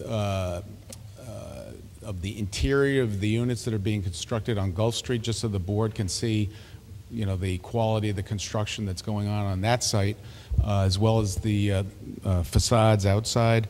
I also had a letter that was submitted to Mr. Lisi from one of his tenants on Gulf Street, Kristen Sampson, who speaks about how affordable rents have been able to allow her to live in the property at Gulf Street. So I think it's a good addition to have to the file as well. But other than that, that's the conclusion of our presentation to you. Again, based upon the evidence that we've supplied you with, all city departments approving and reviewing the project, subject to the final review from the Police Commission, as well as the evidence that we've submitted from Mr. Spears' traffic study, we feel that this clearly meets the standards of the statute. I think that this board has been presented with applications such as this more than any other board or commission in the state of Connecticut. So I think that each and every one of you know the standards and how the statute works, and I don't need to belabor that any further. Thank you. Thank you. Mr. Solkis. Yeah, I have a question for the applicant. It's a site plan question, so probably for their engineer. On the plans, they show a pressure-treated fence along the side property lines, but it wasn't clear whether or not there was one along the rear property line. Mr. Solkis, I'll speak for the applicant. The intent was to have fences on the 3 sides and so that will be added to the landscaping plan. A pressure-treated fence along the rear property. Okay, thank you. Just regarding, you have my report. In it, what I did was I just sort of pointed out, although they don't need to adhere to zoning, I just pointed out where, in fact, they veered from our zoning regulations. Thank you, Mr. Sulkus. Are there questions for the board, from the board for the applicant? I have a question on the site plan. Mr. Grant.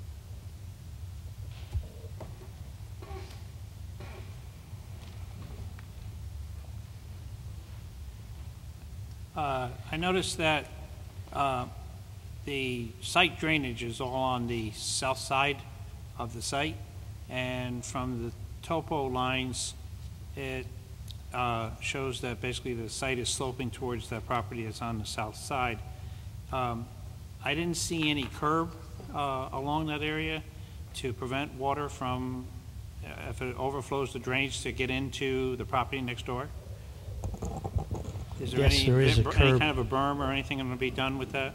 Yes, there is a curb, and there's also a detail, I believe, on the grading plan that indicates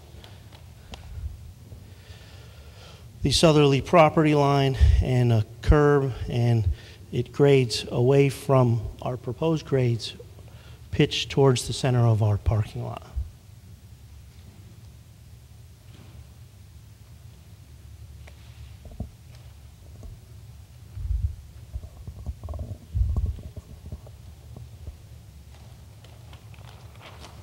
What sheet is that? What's the sheet number? Excuse me. Do you have the sheet number that you're looking at? On sheet SP1, it indicates a concrete curb along the southerly property line. On sheet GP1, you'll see a typical cross-section. BB indicates the curbing, and then if you see the spot grades along the curbing and the drainage, you'll see that the parking lot grades towards the center of our parking lot. Thank you. Are there other questions from the board? Mr. Nickel. Yeah, in regard to Nick's carting service, can you tell me how big the toters are or the dumpsters? How large is the container?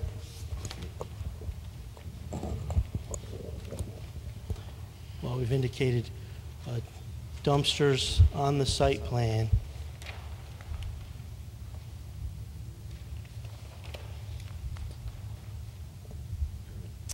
We have a dumpster enclosure. There'll be two dumpsters in there, one for recycling and one for Yes, sir, I garbage. understand that. How large is a dumpster? Approximately 3 foot by 6 I'm foot. sorry? Approximately 3 foot deep by 6 feet wide by 3 feet tall. Okay, you have a Nick's Carting Service truck coming in there that's indicated to being 18 and a half foot long, and you're gonna add 3 or 4 feet on that. And how safe is that gonna be backing in and turning around when you only have 28 foot to play with, and then some? And probably much less. That's what I want someone to explain to me. I'm sure Nick's Carting Service is capable of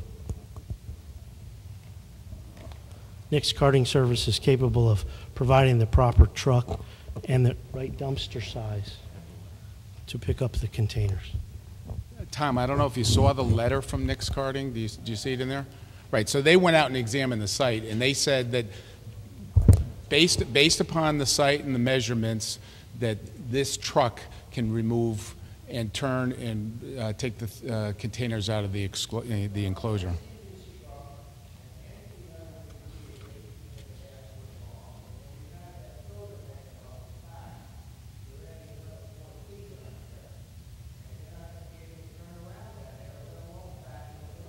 Well, he said that he'd be able to do it, and that was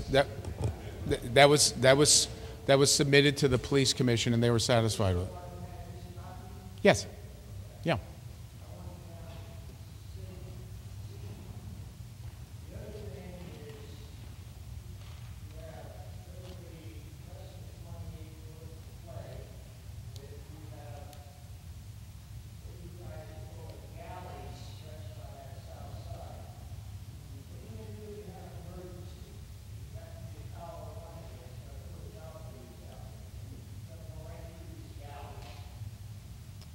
No, it won't. No. The galleys are designed to support highway loading. The fire department, they're designed to support highway loading, H-20 loading. The fire department has seen plans like this several times, probably hundreds of times before. And they can put their outriggers out and not cause any damage to the truck or to the drainage system. In regards to the garbage collection, the truck comes in, he picks up this. Angelo has spoken to the garbage company, so this is somewhat new to me. We had indicated a dumpster enclosure. What they're going to be doing is putting small garbage cans, like you're referring to them as toters. The truck will come in, it'll pick up the small garbage can, empty it into its truck, and then turn around and leave, and it can turn around within this driveway, as indicated by the letter from the garbage company. I am confused now. He's not coming in there with a truck that's going to lift up these cans and carry them out. Yes, he's he is. They're small cans. He's going to individually dump them into this truck? No, it has a small lift on the back of it. And these are going to be small garbage cans, similar to the garbage cans that residences use. No, we're on the wrong page. All I'm saying is, right now, this 18.5-foot truck is about 22 feet long, and you have to turn this around in a 28-foot space, either coming or going. Either you're backing it out into the street, or you're backing it down there, and you don't have enough space. And I understand you're going to tell me this guy went there and surveyed this, but I can't believe that because the site isn't built yet. Tom, I think you're adding the size of the dumpster onto the truck. The truck is going to go on the site, lift the dumpster, dump it into the truck, put the dumpster down, put it back in the enclosure. He's not going to be driving around with the garbage container on the back of the truck. No one explained to me or told me the length of the truck with the dumpster hanging off the back. It's going to be dumped into the truck, and then he's going to let it go and put it back in the enclosure. He's not going to be driving around with the container. I see these trucks riding around and they're hanging off That's the the whole back. purpose of doing it on site, rather than having the large truck come in and back out onto Seaside Avenue. Well, right now, the way I see them in this picture here, it doesn't look right to me. Okay. Mr. Chair? Yes, Mr. Soltis. For clarification, Mr. Lynch referred to there being dumpsters, and Mr. Wassmer said toters, and the letter says toters. So for clarification, what exactly is the container that's being lifted by the truck? It's the toters. The toters. Are there other questions from the board? Mr. Lutz. Yes. What percentage of this property is covered by impervious surfaces once this is built?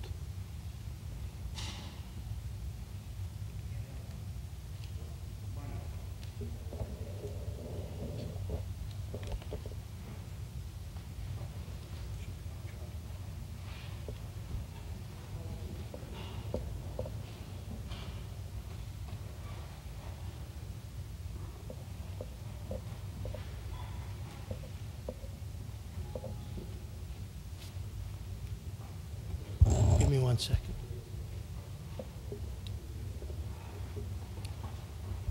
Are there any other questions from the board while that information is being? Yes, I have others. Yes, Mr. Lutz.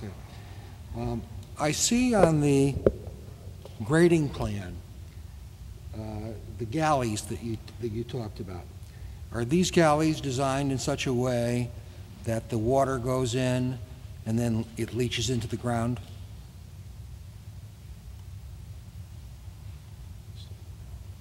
He's still working on the other thing.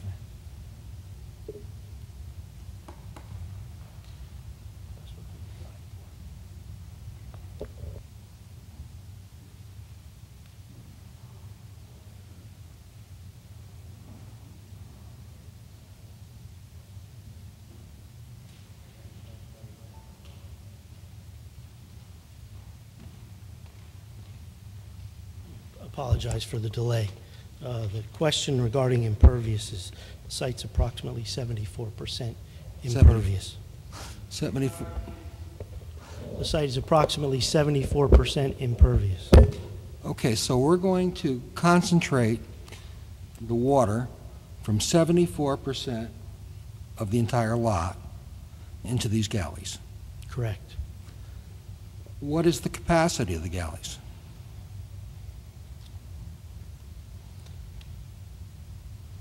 $11,300 cubic feet.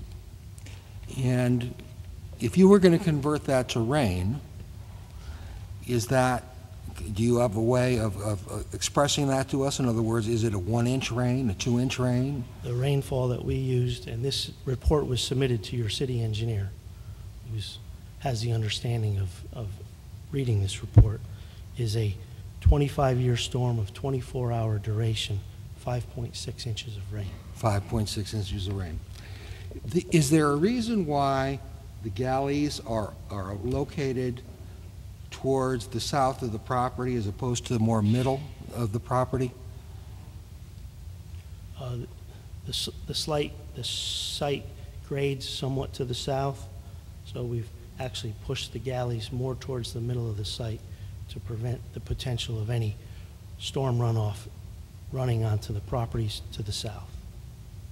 So in other words, if we had a spring like we've just experienced, where the ground is basically saturated now, okay, are we going to turn the basement of 170, the building next door, into a swimming pool? No, we won't. Can you guarantee that?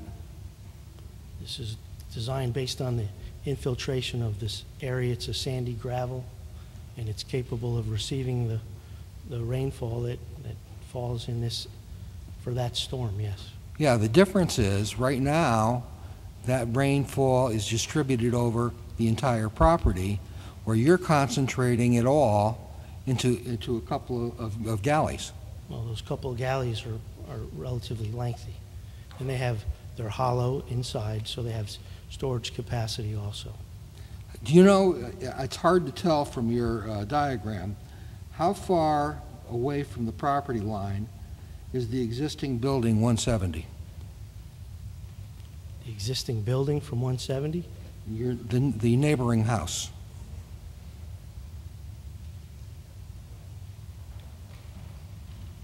It appears to be almost right on top of it.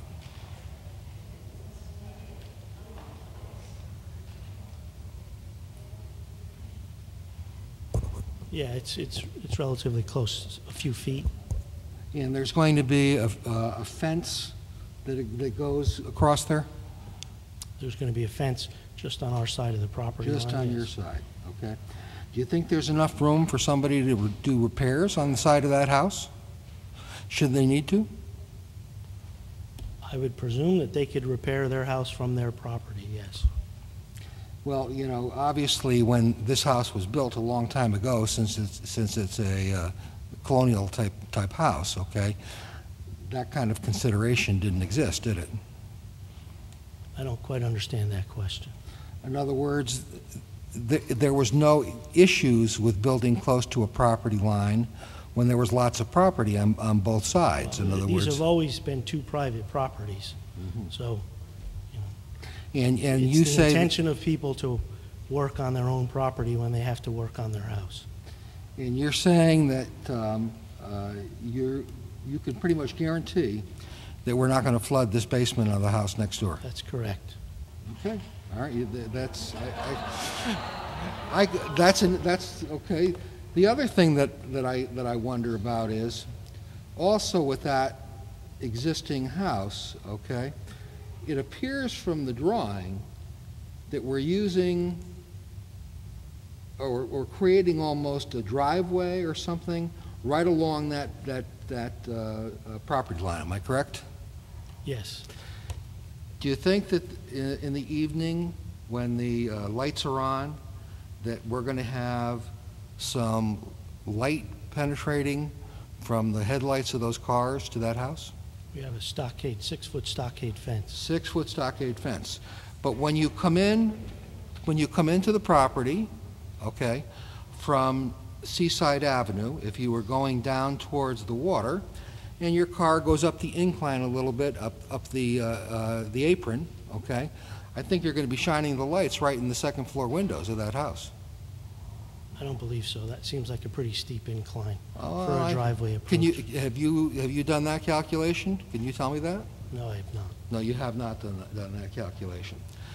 Do you think that on the other side of the property, the north side of the property, again, we have an existing garage, and we're going to put up a fence maybe a foot or two away from it? Am I correct? Yes. Do you think that there's room to get in there and repair that garage? Well, that's the responsibility of that property owners to maintain their building. That's the responsibility of the property owner, is it? Okay. Do you think that in a residential area like this, okay, it would make sense to put in... Can I answer that last question, Mr. Yes. Lutz? On any zoning application, does an applicant come before you and have to worry about an adjoining property owner doing something on his property?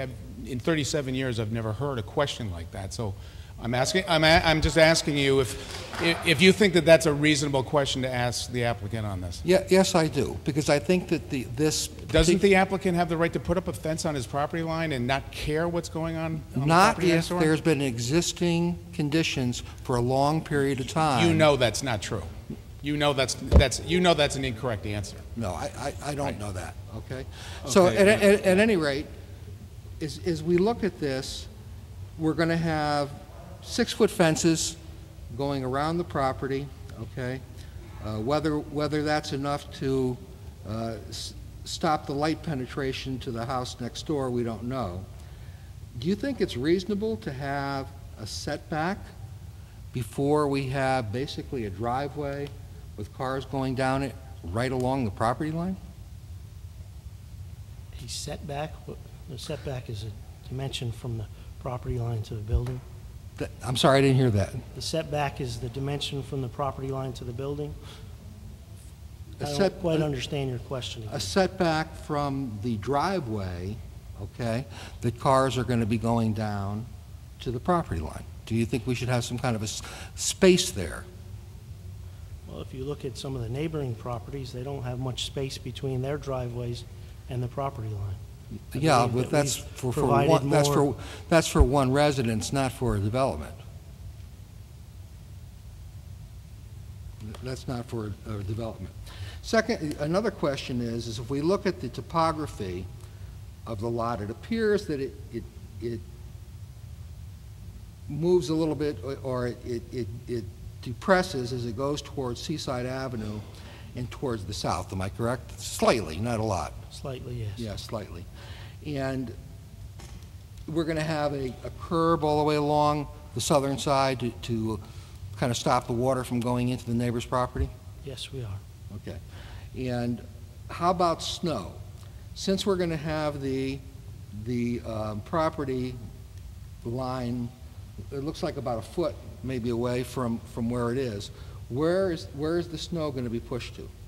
Snow could be pushed to the back, it could be pushed in the landscaped areas between the buildings, and if we have a significant snow, the property owners can remove the snow from the property. I don't see any landscaped areas along the southern side of the property. We wouldn't be putting any snow along the southerly side of the property. So in other words, we're going to push back the snow all the way. Or to the right side of the property, the northern side. Well, to the right side of the property are the buildings and the garages. And these are landscaped areas, and there's a large portion of unused land up towards the front. There's land towards the back. Well, wow. In a significant snowstorm, we'll do what all the other properties in Milford have to do. They have to move snow around to make things safe and to prevent it from going onto the neighbor's property. Okay, thank you. Are there other questions from the board? Okay, seeing none at this time, this is a public hearing. And at this time, I would ask first, if there's anyone that is in favor of this project, that you come forward, state your name and address.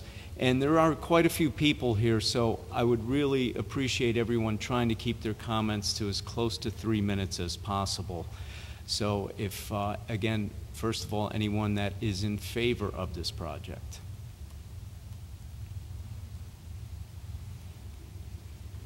All right, seeing none, I would ask at this time that if there is anyone that is opposed or in opposition to this project, if you would come forward and state your name and address, and if you could keep your comments to about 3 minutes in. I would also ask, I know that these issues are very sensitive and people, I would just ask everyone to keep it as courteous as possible, and if you would address all your comments to the board. And if there is people who are repeating what may have just been said, maybe if they could give that person maybe behind them a chance to speak if they have something else to say. So again, if you could come forward, state your name and address, please. And if everyone else would just, yes, you could move that off to, we can move that off to the side slightly.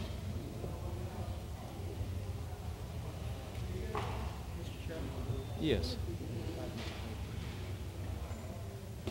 If that's the board's, I would ask, before we get started, I was asked by a few members of the board if we could just take a 5-minute recess for 1 second. So if Right we now? could do that. Yes, right now. Yeah.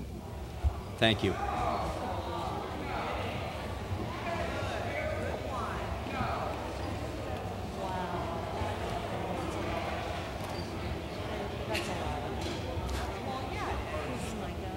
This is good.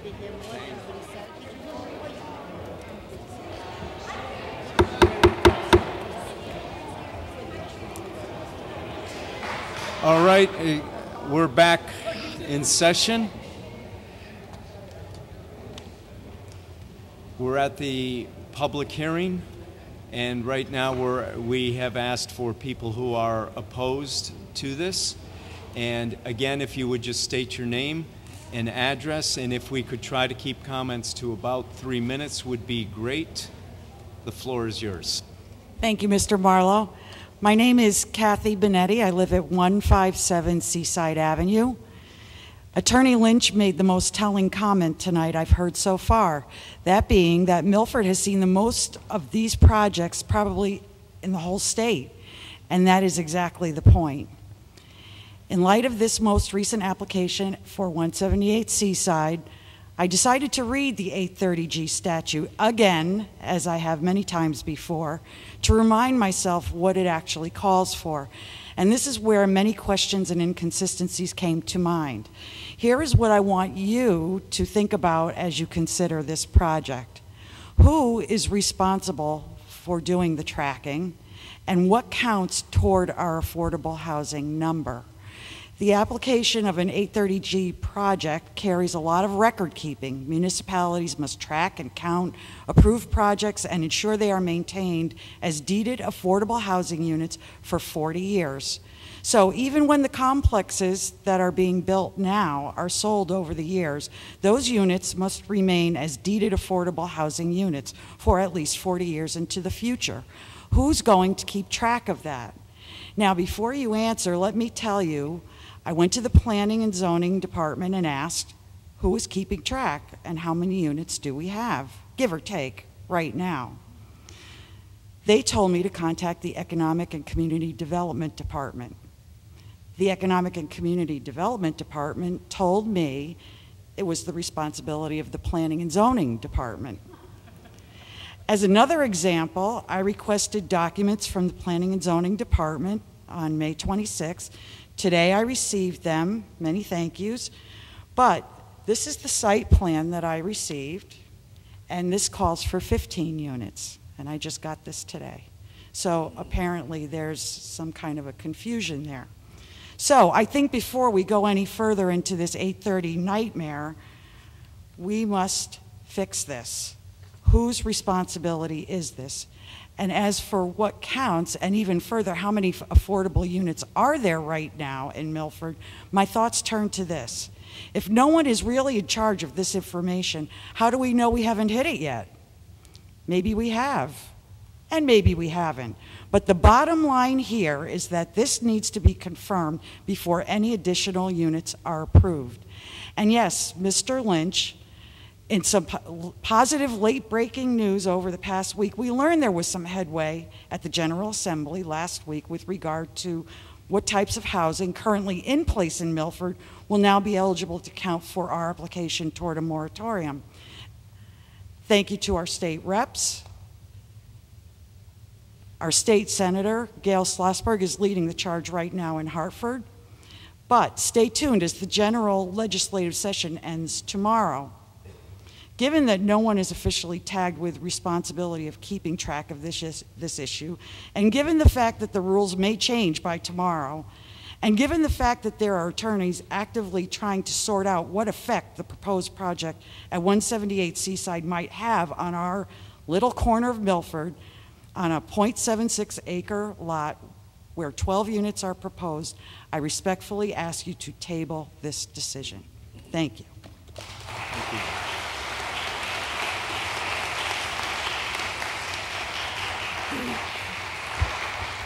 Good evening. Hi, Regina Pierce, 181 Seaside Ave.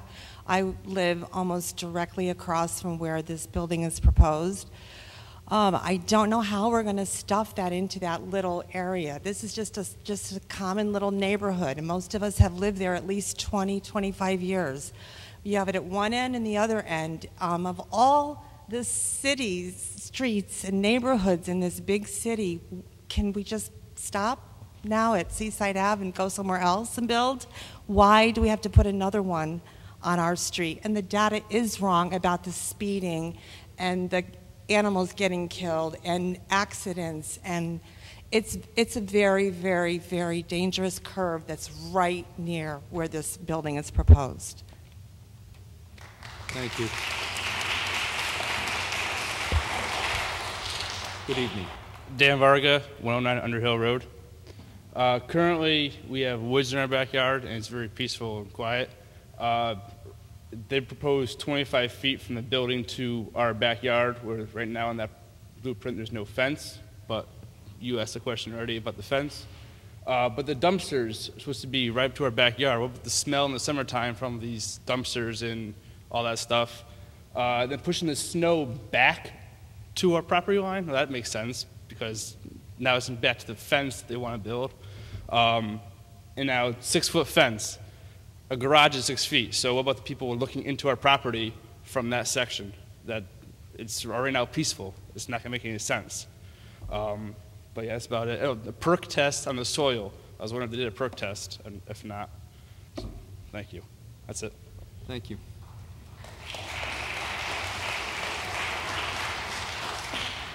Good evening.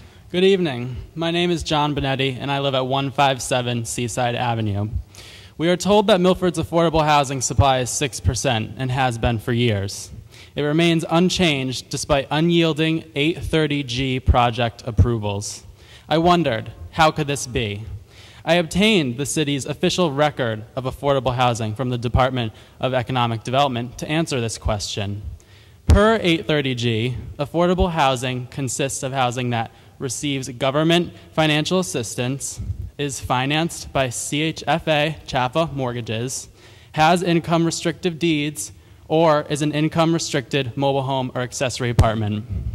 The official affordable housing record I received does not document CHFA mortgages, mobile homes, or in-law units. Until we determine the contribution these unaccounted housing units make to the affordable housing supply, no further 830G development should be allowed to progress. The current supply figure of 6% cannot be validated, and as such is not accurate. I oppose this proposal on grounds specific to the project as well. Statute 830G, Section G, Provision 1, states that unless an 830G proposal threatens public interests in health and safety, creates public interest that outweighs the need for affordable housing, or cannot be amended to remedy the public's concerns, Such proposals cannot be rejected, which I'm sure you understand quite well.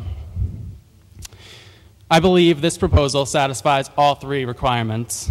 The traffic on Seaside is bad. This we know. But what of other threats to safety? What about the financial safety of property owners who will lose tens of thousands of dollars in equity in their homes, my parents included? The residents of Seaside Ave have incomes similar to the residents that would occupy the proposed units. According to the proposal's affordability plan, affordable units in the project would rent for $1,150 or $900 per month. These sums are similar to a typical mortgage payment on the street. To insinuate that opposition to the project is related to the attraction of low-income residents is baseless. I contacted a realtor to get a professional opinion on the impact this project would impose on area property values. He stated that proximity to these projects is damaging to surrounding property values. This is troubling news when one evaluates the setbacks of this proposal. Many residents on this street rely on the value of their homes to finance their children's college educations, as my parents have, retirement incomes, and other substantial life expenditures. Which brings me to my final line of questioning. The developer, Angelo Lisi, is not unfamiliar with Seaside Ave. In 2014, he built a single-family home across the street from this current project. It sold for $407,000. If Seaside Ave was valuable enough for a single-family home then, why is it not valuable enough this time? Mr. Lisi, from one son to another, I hope you can go to sleep at night knowing that your pockets are lined with the life savings of the residents of Seaside Avenue.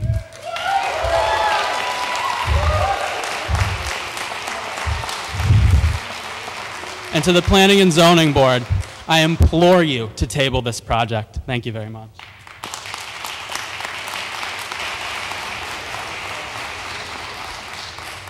Good evening. My name is Joe Siccotti. I live at 156 Seaside Avenue. I've been a resident there for 21 years. Also an ex-city employee, so I know what goes on. I don't know who did the traffic study, but he must have did it at 10 o'clock in the morning or 2 o'clock in the afternoon, okay? Because up until 1 o'clock in the morning some nights, traffic goes down that street 80 miles an hour, okay? 60, 40 miles an hour. So the 25 mile an hour speed zone, you can take and throw out the window, all right? Snow removal is another big thing for this property. All that water that's going to collect, if they push it to that side, and I plowed snow for the city for a long time, is all going to go into somebody's basement. So I think that's was a good point, a valid point. And I thank you very much. Thank you. My name is Emma Siccotti, and I too live at 156 Seaside Avenue. I've lived there a little longer than my husband because I've grown up there off and on since I was 4. That neighborhood is not a mixed bag. That is a single family neighborhood. Has been, and we've all taken care of our properties. We have always been very proud of where we live, all of us. To bring in something like this into that neighborhood is wrong. I'm not against any certain kind of housing, but where we are is single family housing. And traffic, yeah, it's not 25, it's not even 35 miles an hour. And as far as accidents, many of them happened but weren't reported. I've lived there, I've seen it, I know it. Please keep all of this in mind as you vote for this. I am opposed. Thank you. Thank you. Good evening. Hi, my name is Laura Smith, and I live right next door to this property at 182 Seaside Avenue. And I wasn't going to speak, but some of the things Attorney Lynch said are definitely not true. I've had 2 cars land up in my front yard over the last, say, 10 years in my front yard. So the traffic there is very bad. We're right where this house is 5 houses down from Meadowside Road, which is only 6 houses away from the development that they're going to build with the 7 cottages, so it's not very far away. but the condos are way down the end of the street by the beach. The road is very busy, and I just want you to know that I do oppose this project. Thank you. Thank you. Hi, I'm Amanda Good Learned evening. Taylor, and I'm at 74 Underhill Road. Sure. Thank you. Amanda Learned Taylor, and I'm at 74 Underhill Road. I have two major concerns with this development. One is this neighborhood is, has been cited, a single-family neighborhood. The majority of these houses in this neighborhood are single-story with an attic. The development plans, as were presented today, are all three-story buildings. They're going to tower over our little houses, first of all. Also, having 12 units is going to really produce a lot more traffic, as also stated. In addition, the parking itself for every single unit will have 2 cars. So that's 24 additional cars in our little neighborhood. Seaside Avenue is already very dangerous to walk on, and adding this amount of cars to it will be worse. Thank you very much. Thank you. Good evening. Hi, my name is Colleen Carol Noyes. I live at 6 Seaside Court, Milford. I wanted to say a few things also. I think the controversy regarding this development stems from the density of the project. It is not the affordable housing ruse. No one here who opposes this project oppose affordable housing in Milford. The density is the real problem here. It is 0.76 acres, and 12 units on that, to me, is absolutely ridiculous. It's like trying to fit a size 10 foot into a size 6 shoe. It might be okay temporarily, but it's not going to benefit the wearer at all. In addition, does this development really serve the low-income community that the developer and the lawyers are trying to tell us? They are 1-bedroom units. How is that going to help a family of 4? How is that going to, $1,100 for a mortgage? My mortgage on Seaside Court is $1,169 that I refinanced last year from $1,900. So I don't know how anybody who is low income is going to be able to afford $1,100 or $900 in a 900 square foot space. I also would like to thank Representative Lutz for bringing up those questions regarding the water, regarding the lighting. At my house, there was a development, there's a medical building on Noble Avenue. My bedroom is on the 2nd floor. The lighting in the back of that medical building shines right into my bedroom. So these are serious concerns. It is not about affordable income. We need that in Milford, but there are better places to build that. So I do oppose this, and I thank you for your time in serving our community. Thank you. Thank you. Good evening, Board. My name is Tony Benetti. I'm at 157 Seaside Avenue, but I'm representing 2 neighbors of ours right next door, across the street from 178 Seaside, just one house to the left of the 178 site. They live at 163 Seaside. It is Dave and Jackie Felicella. They wanted to attend the meeting tonight, but because of a family illness, they could not make it. So for David and Jackie Felicella, my name is Tony Benetti. The Felicellas requested the following questions be asked of the board. Do the members of the Planning and Zoning Board visit the sites these 830G projects are proposed for? They are considerably inadequate in size, number 1.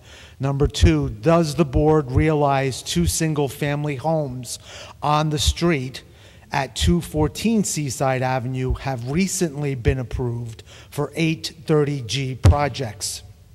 Number 3, what will be done about the traffic? We've heard a report about traffic on Seaside. Several folks have talked about. I affectionately call our beloved street Speedside Avenue because in the summer, idiots with loud Harley Davidsons and 8-cylinder engine cars and loud mufflers will fly down the street and try to beat their own time records down the street. The Felicellas ask what will be done about the traffic. They say we have witnessed no fewer than 7 accidents, several fatal, and I will speak for them. They didn't even put it here, but 1 car ended up turning over in their driveway 1 year. So that's how bad it got to be, and it is, rather. And number 4, finally, why does this project require a special permit if state laws supersede local deliberation and zoning?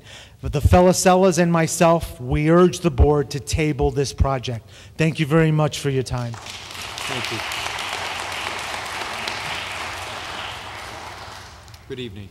Hi, my name is Sue Morazes. I live at 23 Lewis Street, and I wasn't going to speak tonight as well, but after hearing a lot of the things that have been brought up, I now very strongly oppose this proposal.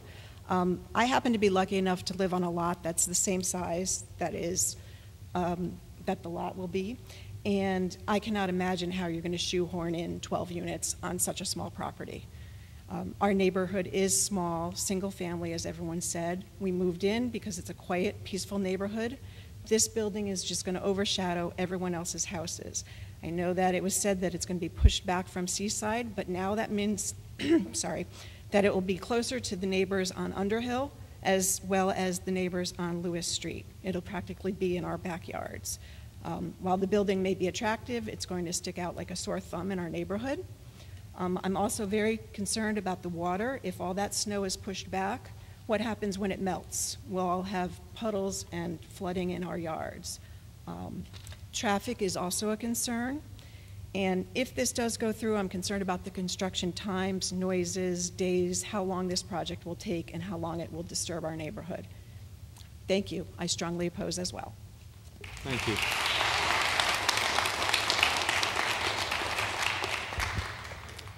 Barbara O'Donnell, 25 Lewis Street, and I oppose this because I feel that it will just ruin the neighborhood, ruin the value of the neighborhood that I have lived in for 40 years.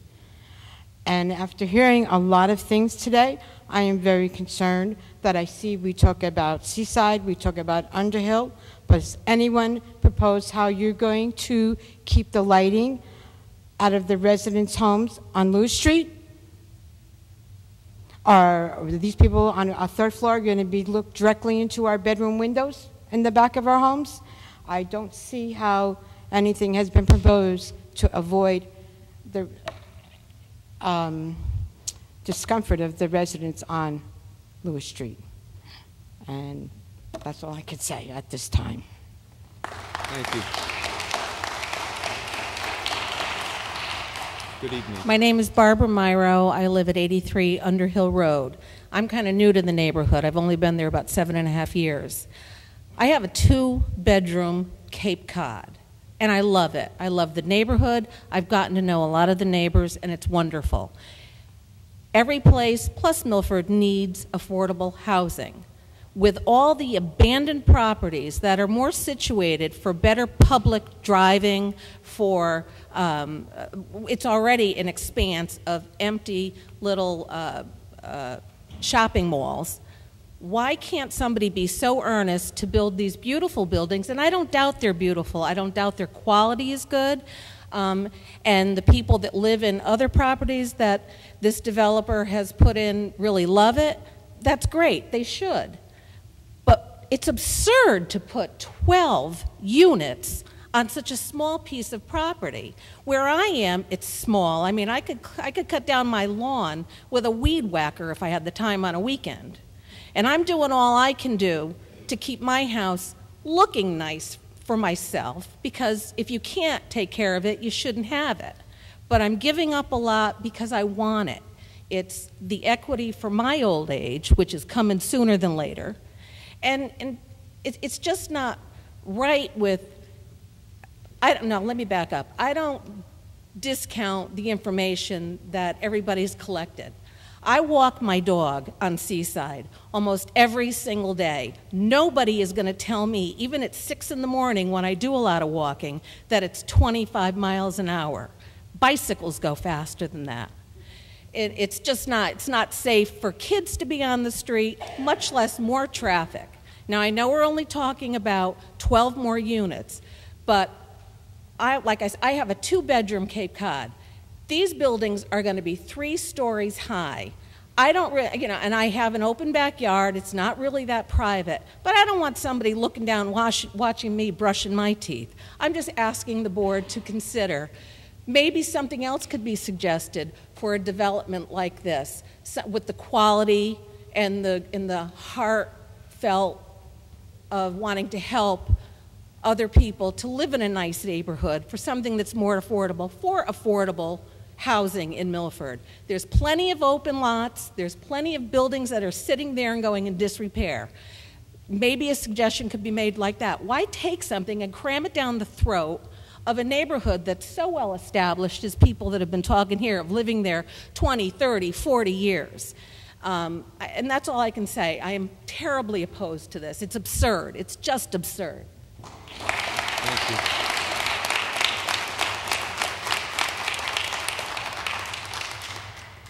Good evening. Hi. My name is Sherry Keller, and I live at 22 Lewis Street. Aside from what everybody said in opposition, I would also like to add, during the presentation, there was a mention of a traffic study at the corner of Meadowside and Seaside, as well as the entrance and exit in Seaside of the complex. There was no mention at all of the traffic from coming out of Lewis Street onto Seaside, which is already a very difficult corner. There's a need to inch out little by little to see oncoming traffic traveling south. Any further traffic is really going to put way too many cars on Seaside Avenue. As everyone said, it's a highly traveled road. People travel very quickly. I'm very opposed to this. Thank you. Thank you.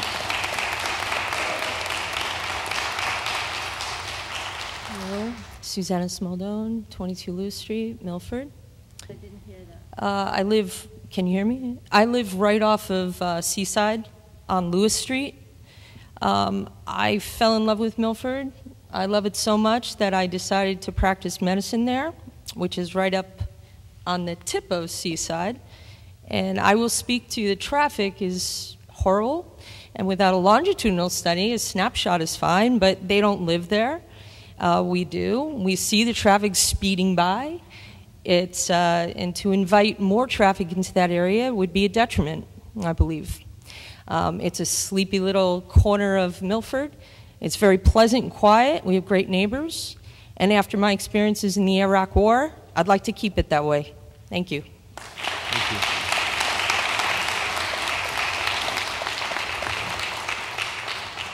Hello, my name is Pat Francis, 151 Seaside Avenue. I spoke to this board 30-some-odd years ago because one house in the neighborhood pre-World War II was a 2-family. And they wanted, and it was switched over to a 1-family, and they wanted to switch it back, and the board said no, to a 2-family. Now you're looking at putting not only the additional 8 that we have, but another 12. This shows you this is our neighborhood. The integrity of our neighborhood is very important to us. That's why we're all here at this hour. We have kids, we have things to do too. But we have been fighting to keep this as a neighborhood. The traffic, I've had a car up on I live on a hill, up a hill. I had a car in my front yard that was going, I guess, 35 miles an hour, but somehow it landed on my front lawn and took out half the hedges between my property and the next one. This is not, the study, I hate to say, but they're from upstate, they're not from around here. The integrity of our neighborhood is being endangered. And we'd like, as you can see by the people here, we want to keep it a single-family neighborhood. And I'm sorry, there's vacant lots to be had, but this is not the place to put it. And I want to thank the board for considering this, but we are asking you, as a neighborhood, please table this. Thank you. My name is Parks, live on Underhill Road, 45 years. My parents bought their house in the 50s. Extremely family-oriented neighborhood, hard-working people. I'm going to go over some points. The one was just brought up to me. The hospital is on Seaside, so there's always emergency vehicles going up and down that street. Adding extra traffic is really a poor idea, to be honest. I'm also surprised that this project even made it this far. I'm kind of disappointed that I have to be here tonight, to be honest. Single family, 12 units on a tiny lot. That lot is not very big for what we're talking about, guys. I don't believe this should happen. It actually makes me sick a little bit inside thinking that this could happen. What about more? How many of these can you put on Seaside? When will it end? Will there be an end to it? Would any of you guys like to live next to this place? You know, what's going to happen to the people that live behind it on Underhill Road? I'm sure there will be also people on Greenfield and Argyle and all the other streets that probably don't even know that this hearing is happening tonight. They would be here too, I'm sure. I've lived here for 45 years. I don't want this project. I'm sorry. It's not. It doesn't belong. It's too much. Too many buildings on the size of the lot doesn't fit the project. That's all I have to say. Thank you.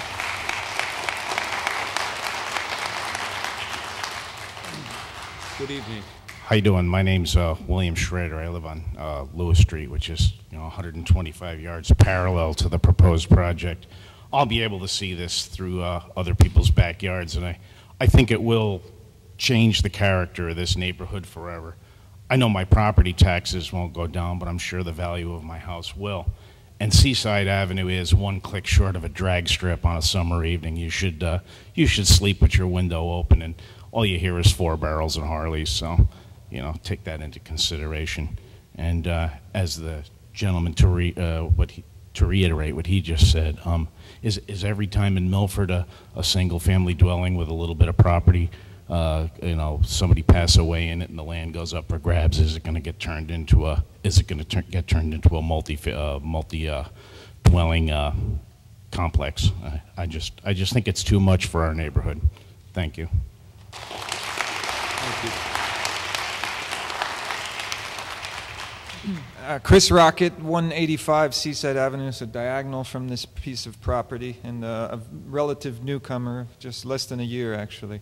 I guess our argument is not one of the principle of such a development, but the degree. It's just too many units on one piece of property. And I question how you came up with the number of 12. I mean, why not 20? Why not a skyscraper there? Okay, so and other than that, I just want to comment that I'd be interested to know if these people proposing this would appreciate something like this going in across from their homes. And finally, yeah, I commend the board for your valiant effort to poke holes in their plans and everything, and I hope you can give them more trouble along the way. But I know that their team of lawyers and engineers will be able to overcome all of that. And finally, I just want to say that I would love to hear somebody of this company stand up and just admit that it never was about affordable housing for anybody. You're just using this law as an excuse to put as many units as possible and make as much money as possible on one piece of property. If you could just admit that.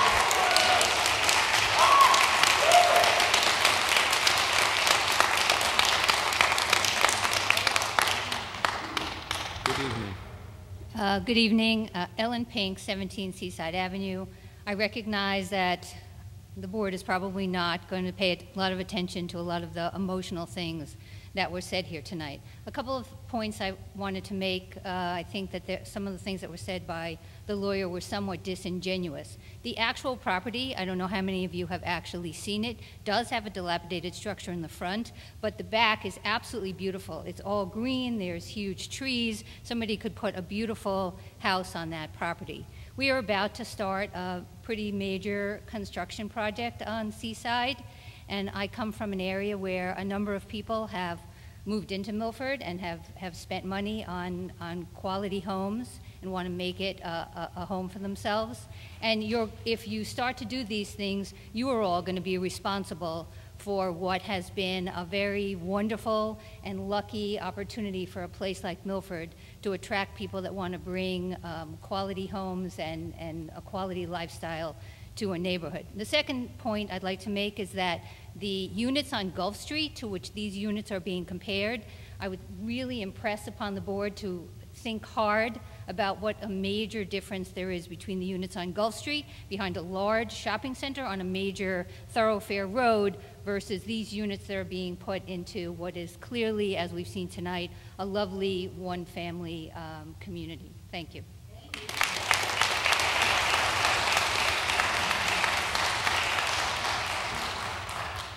Hi, Bob Thomas, 84 Thompson Street. I keep hearing the word single-family home over and over and over. How big of a family can you put in a wooden bedroom home? It's either going to be for a couple or for single people, not a family. Thank you. Please table this.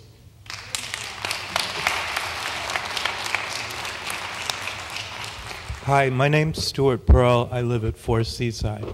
My antenna went up immediately when the lawyer opened the presentation by saying it's okay under current law. And please remember that, it's okay under current law. There's a new wind blowing up in Hartford, and I think it would be sort of not a good idea for the commission to just go out and act on this basis when the new rules may come in. And if it's okay under this law, it's going to be there forever, whether it's not okay under the new law. And so I think as a matter of responsibility to all the people in the neighborhood, you should take that. There can't be any reason why this thing has to be built overnight. And so I think I would take a step back.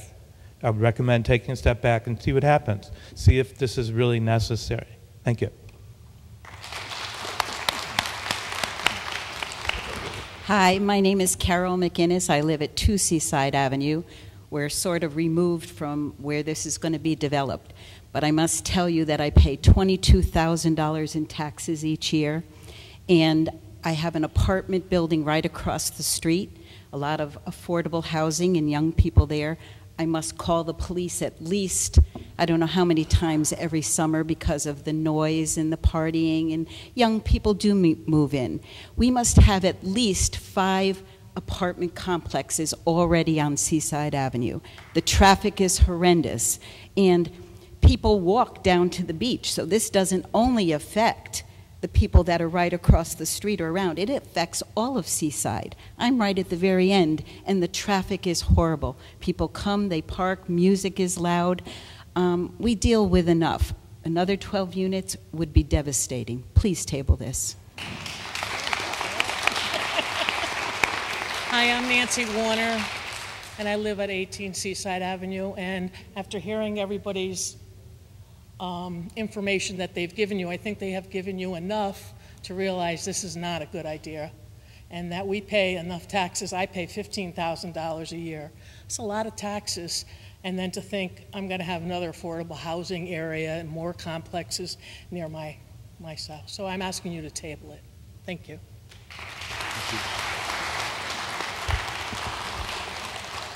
Hi, my name is Steve Varga. I live on 109 Underhill Road.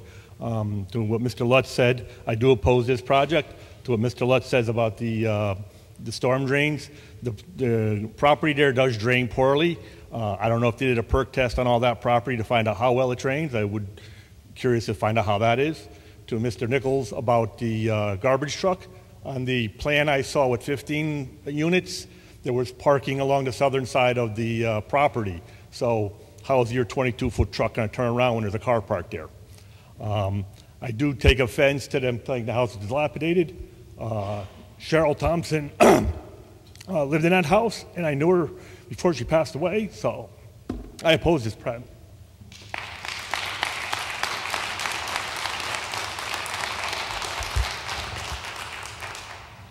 Good evening. I'm Richard Platt of 132 Platt Lane. I'm not from this neighborhood, but as a longtime resident of the city of Milford, I am vitally interested in anything that happens anywhere in town. Now, as you've heard over and over again, this is a classic case of crowding many units into a relatively small lot, 12 units on 0.76 of an acre. And that's just like the monstrosity that was approved. It had to be approved on West Main Street. Yeah. 830G, they tell me, takes precedence over what is appropriate. Now, I'm also concerned about the house that's on the property. It's a rather unusual house. I won't say it's unique, but it's certainly unusual. It's got two gable ends visible from the street, both with a gambrel roof. It's not on our historic resources list, although I believe it should be. And that leads me to another question, which, by the way, I have already asked of our state legislators. What takes precedence, 830G or a historic property? Can a historic house be torn down just because 830G takes precedence? I hope not. Now,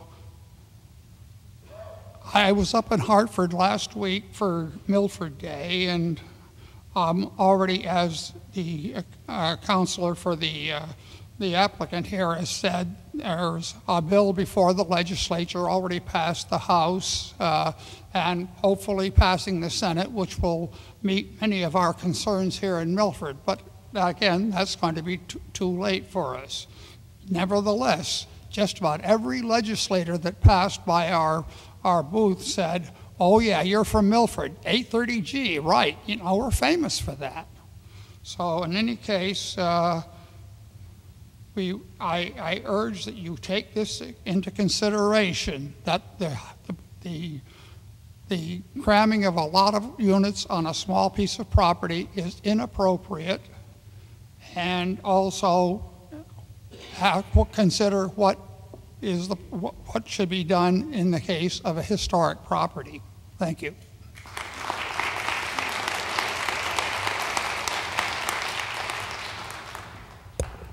Hi, everyone. I have a short letter from Kim Rose that I'll submit to you. I also have testimony for the next hearing as well.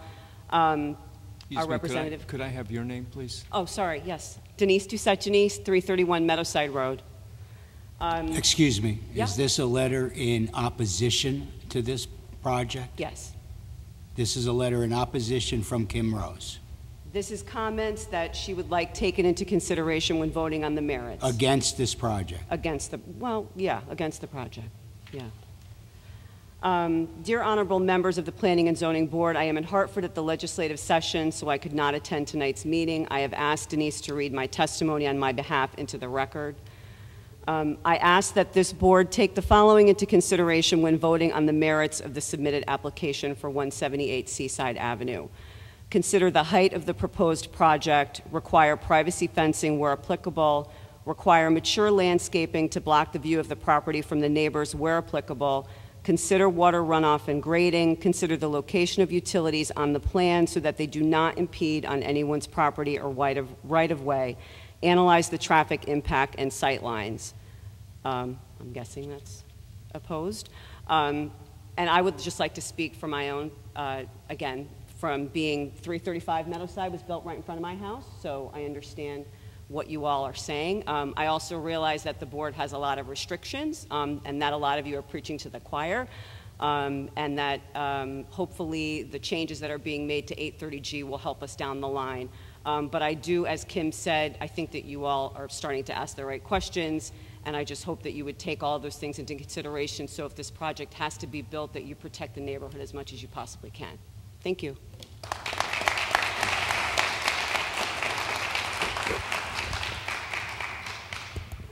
Hi, my name is Lily Flanagan. I live at 38 Prospect Street. I'm here representing Milford Preservation Trust, and we would like to go on record as being in opposition to this project. The Milford Preservation Trust has been advocating for changes to the 830G law for quite some time now. Last fall, MPT, which is Milford Preservation Trust, organized a panel discussion on the topic of 830G and its effect on Milford's established neighborhoods, many of which border on our 2 downtown historic districts. Milford's entire legislative delegation attended this meeting and recognized the problem of overeager developers using a well-intended law to cram far too many housing units onto small lots. These overly dense development, out of scale and character, is rapidly changing the quality of life in these areas. The purview of planning and zoning is to consider both the safety and well-being of residents. 12 units on a lot under 1 acre threatens to undermine the health and well-being of current residents. While MPT obviously acknowledges the need for affordable housing, it encourages planning and zoning board members to find more responsible ways of implementing this legislation. Thank you.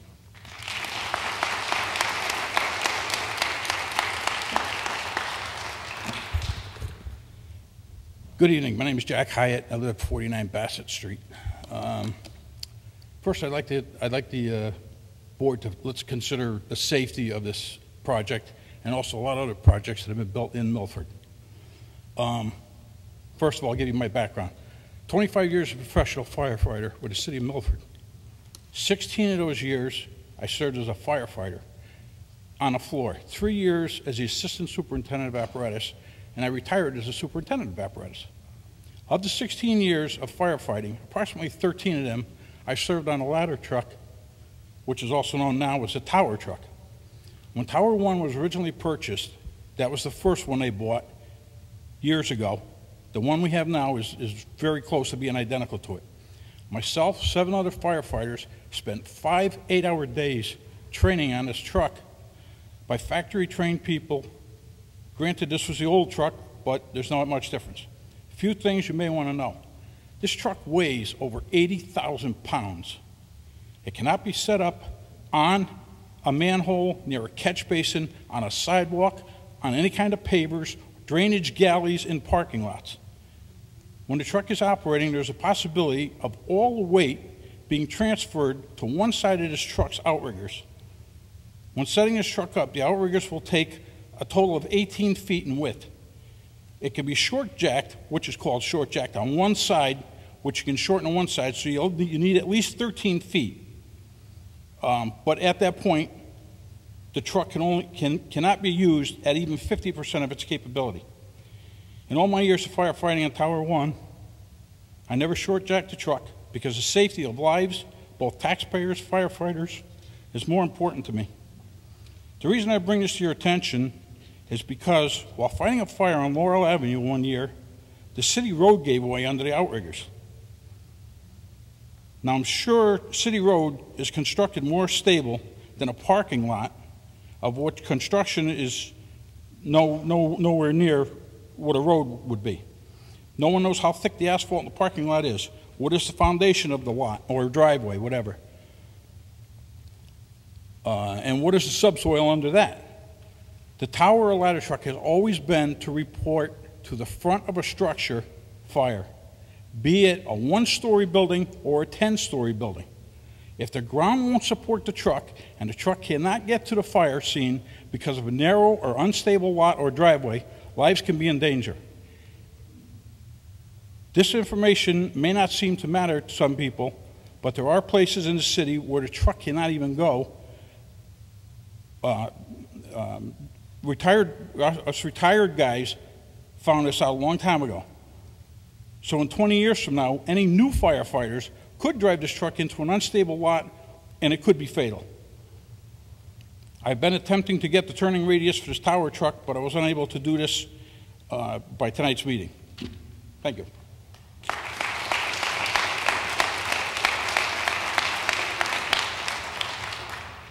Hi, Gary Boyd, 139 Seaside Avenue.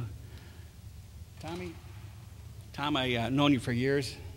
I like you, but I just don't like your client's project. I find it hard to believe that with planning and zoning, on Seaside Avenue, most of the dwellings, I don't even think you could get approved for an in-law apartment above your garage. But they will possibly approve a project like that. I just don't think it belongs on Seaside Avenue. I don't like it, and I don't think my neighbors like it. Please table it. That's all I could say.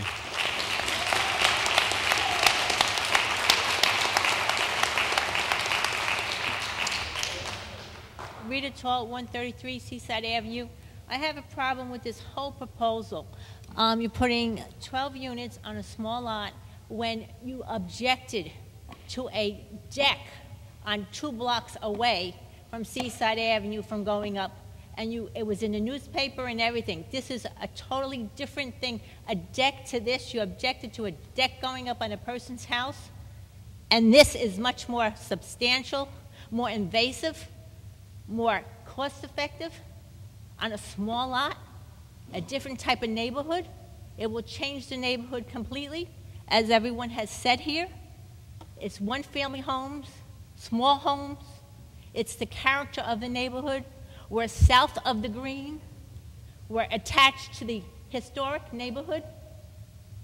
This is not the right type of homes to be put on that lot. If they want to put a 2-family house, maybe, that's more in making with the homes that are already existing in the neighborhood. These are very modern. All the homes there have character, old world characters, gingerbread, shutters that match the housing, front porches, not 3 stories up that would tower over everything in the neighborhood, block out the sunlight for some of these people in their homes, not to mention the extra housing, the kids going to school, the school bus stops. Everything else is going to be totally different in the whole neighborhood. It's just not convenient for the people who live there, and it will not be convenient for the people who move in, not to mention the resentment that would be there, and the dogs and everything else that will come with it.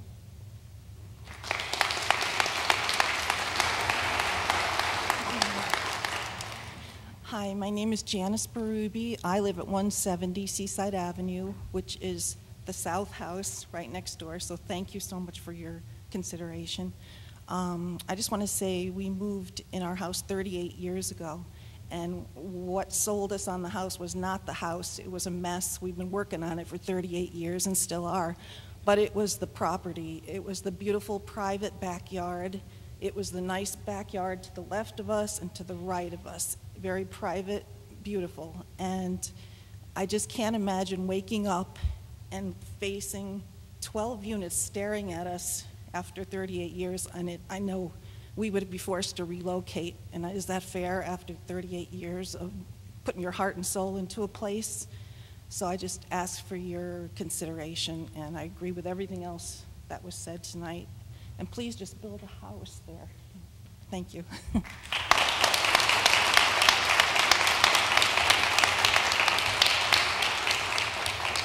Hi, I'm Carol Thomas, and I live at 84 Thompson Street. Imagine that you drive by a house for 5 years every day on your way to work and home. You see this house. You want to buy this house. One day this house goes up for sale. You buy that house. You've lived there 20 years. You've had family picnics in your backyard. Your backyard is half woods. You go by there, if you go look at this property, all you see is green. If you put this there, all you're going to see is pavement. My sister-in-law lives right next door. I can't tell you how many picnics we've been to. I can't imagine sitting in her backyard having 3 stories looking down at her. This is a property she's owned for 20 years. She told you herself, 2 cars have landed in her driveway, in her front yard. Thank God they're going to set this building 66 feet back, because that's next door. That's going to happen. 25 miles an hour, you're right. It's up to the police to enforce that. That's not a reality. We all know that. You're compromising people's lives if you really give this serious thought. I have no objection to their lovely buildings. I've seen them. Of course they're lovely in the right spot. This just isn't the right spot. All of you who are up here, you think about this. Anybody who lives next to you that's an elderly person, You guys better get to know their family really well, because 10 years, you might be right here saying, don't allow 12 units next door to me. Please, don't approve this. Thank you.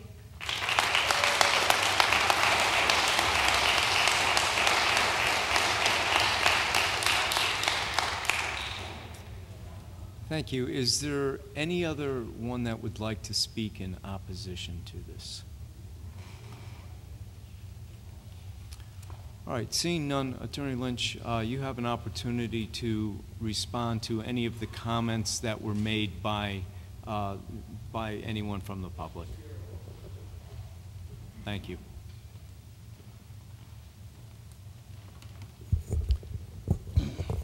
I would just like to, David Spear again for the record, I'd like to clarify a few of the traffic issues. I've been doing traffic studies in Connecticut for over 30 years as DLS traffic and traffic studies prior to that. I've done almost 1,000 traffic studies. I've done traffic studies in every town in Connecticut that generates any traffic.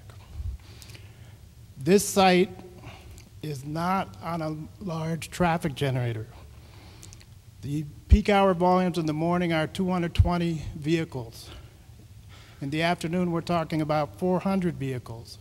The capacity of a lane, a single lane under ideal conditions, is 2,000 vehicles per hour. The capacity of Seaside Avenue, based on the splits and the geometry, is 2,700 vehicles per hour. The amount of traffic being used, the amount of capacity, is less than 15%. That means over 85% is available for future use.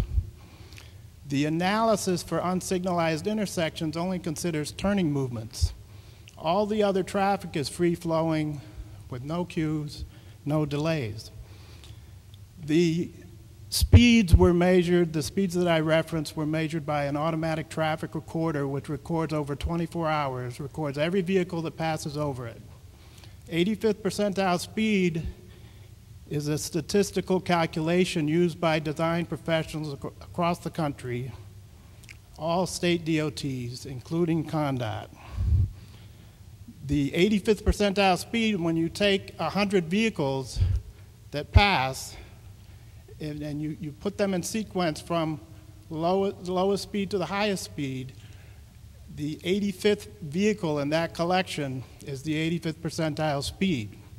The 85th percentile is used for design because to design for the 100th percentile, which there could be a vehicle that goes over 35 miles per hour, is cost prohibitive, and it's not a design standard, and it's not recommended by anyone anywhere. So I just wanted to clarify those issues. Oh, the one other issue is the actual site-generated traffic.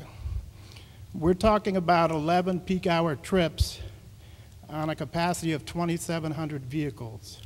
The actual site traffic capacity, proportion of capacity, is 0.4%. That's 0.4%. That's 4 1,000ths of a unit. So that's just some points to consider.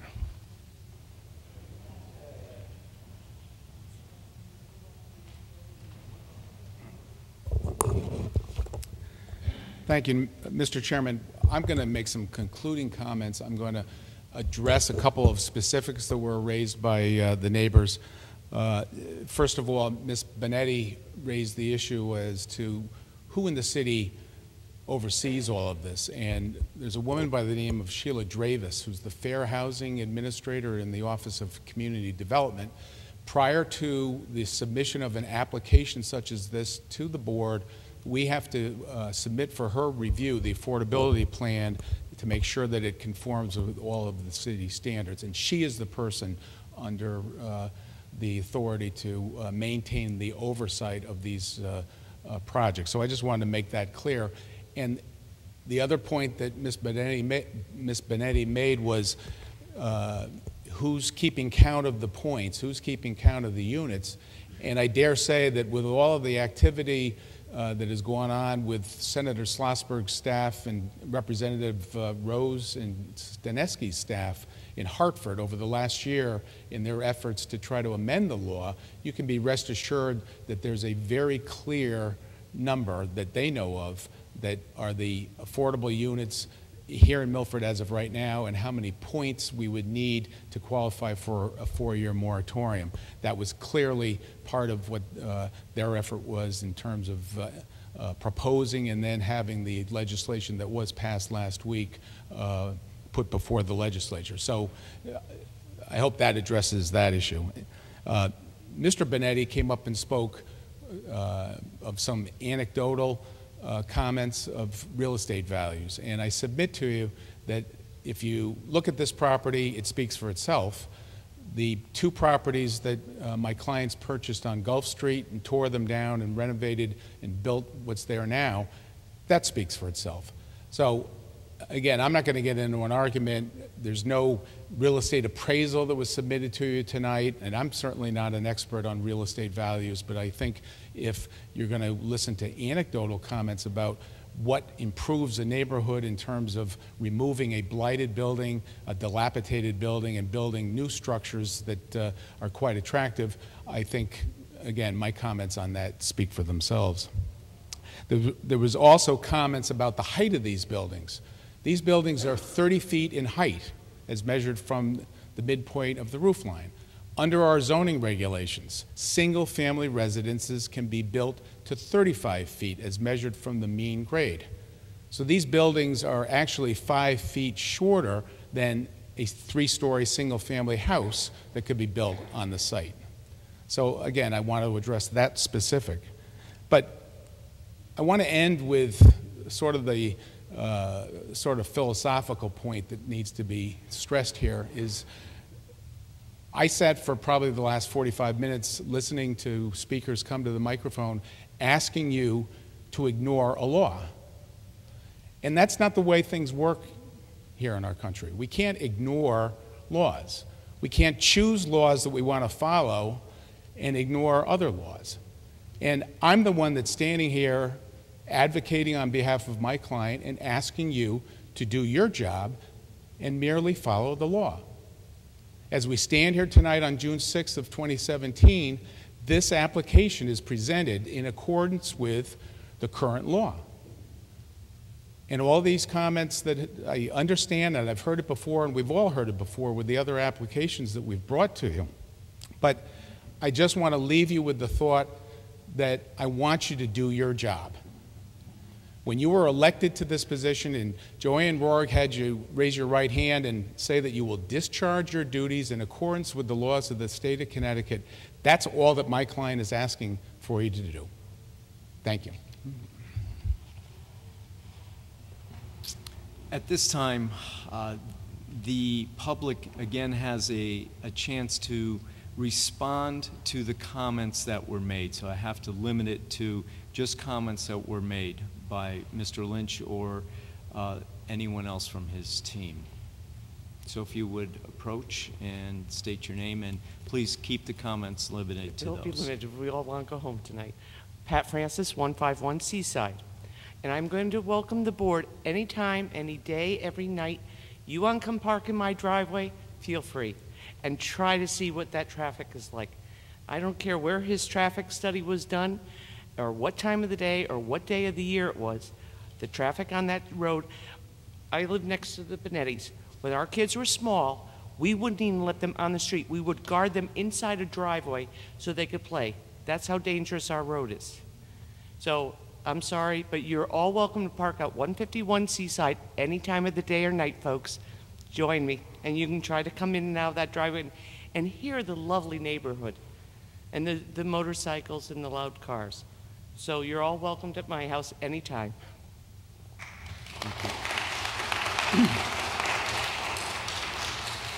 Good evening. Dan Varga, 109 Hill Road. So going back to the traffic study, most these people don't realize that late at night they hear tires squealing. People are traveling too fast on the road, and they have to slow down because of the curve near Meliside or the curve down the other end. Every night there's tires squealing. Not including the paramedics that drive down that road going 50 miles an hour. That wasn't in his study. What about those? All right, and the lawyer, Mr. Lynch over here, ignored half our questions that we asked him. He didn't say anything about our questions. Okay? He didn't say anything about the fence in the back, of trees going up, possibly, I don't know, the dumpster smell, or what about pushing the snow to the front by Seaside, and then now that people coming out can't see the traffic coming because there's traffic so bad there. So, once again, nothing was done.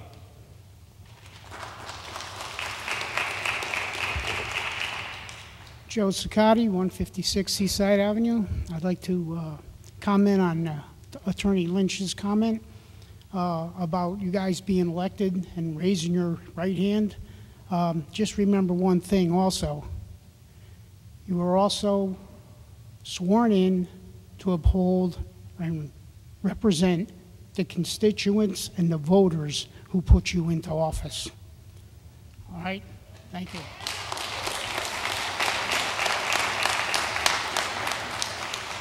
Hi, Barbara Myro, 83 Underhill Road. I don't know the law, and I can appreciate doing the law. But going further than that, we're all Milford residents. And you have to look at it that a 6-foot-high fence dividing a new property that towers over, I don't know, maybe the law is 35 feet, but I have a 2-bedroom Cape Cod, and it sure as heck is not 30 feet tall. It looks horrible. I don't care the beauty of the building you're building. The quality is there. Nobody's saying that. But if you can do your job, why not take it one step a little further and find the appropriate area for a monstrosity like this? I mean, it's just ridiculous. The word I gravitate on is absurd. I have a very private life. There's nothing exciting going on, and I love the neighborhood the way it is. I moved back here to Connecticut. It took me a year, and I found this little piece of my paradise. And it's not exciting, but I choose it that way.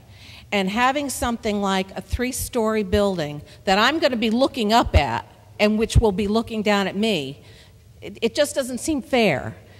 You can put a single family or a 2-family house on a 1-family lot like that. What's wrong with that? Let that be affordable. Let a developer put something that maybe 2 families can afford for affordable housing.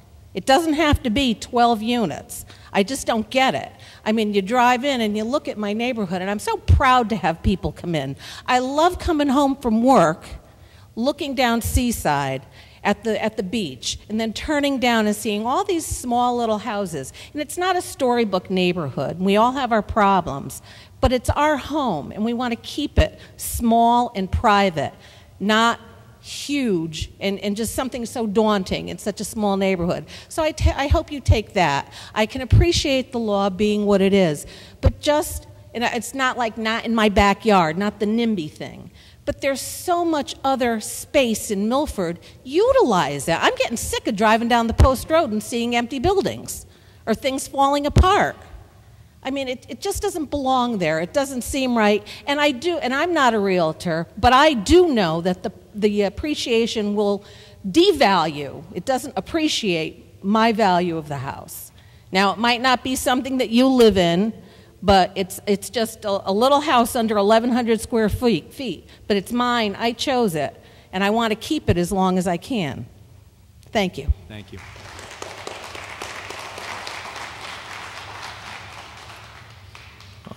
Bob Thomas, 84 Thompson Street. Mr. Lynch stated that these buildings are only 30 feet tall, but normally when you have a building of that height, you would put it near the middle of the property so it wouldn't be towering over the adjacent property.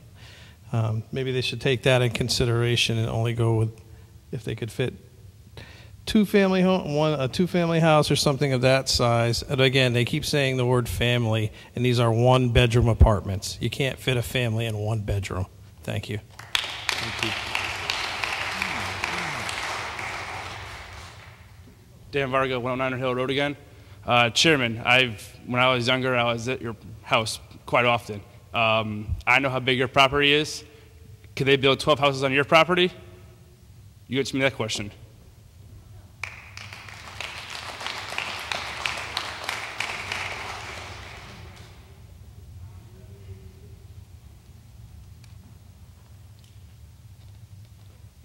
Harry Parks, Underhill Road. I don't really need to be lectured on the American way. Yes. Okay. Yes. I don't think most of these people, nor do I, need to be lectured on the American way. But I do know the American way is to change rules that aren't appropriate, and this is one of them. This property should not go on this land. I don't care what it looks like as far as like it's going to be beautifully aesthetic, wonderful. No matter what they do and how wonderful it looks, it does not belong here.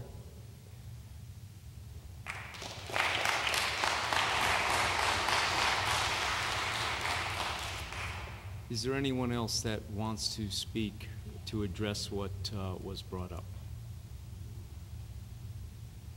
Okay, seeing none, Attorney Lynch, you have your last opportunity to. Okay, thank you. Are there questions from the board?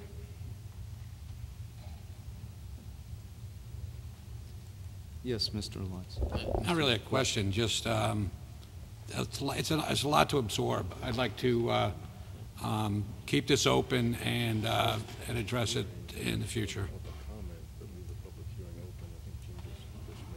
I'm sorry, Mr. Bush. I said that it's been a long night. It's a lot to absorb, and I would like to take it under consideration and address it at a future meeting. So I'd like to keep the public hearing open. Thank you. Is that in the form of a motion? Do we have to do this in a motion? You probably should. Okay. Then I would make a motion to keep the public hearing open. I'll second. All right. Is there any comments or questions on the motion? All right, seeing none, all in favor? Opposed? All right, so we'll keep the public hearing end of this open. Do we have a date that we want to put to this?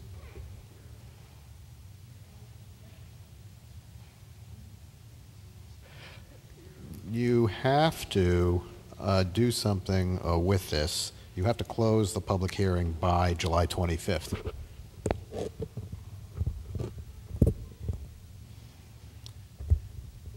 Attorneys.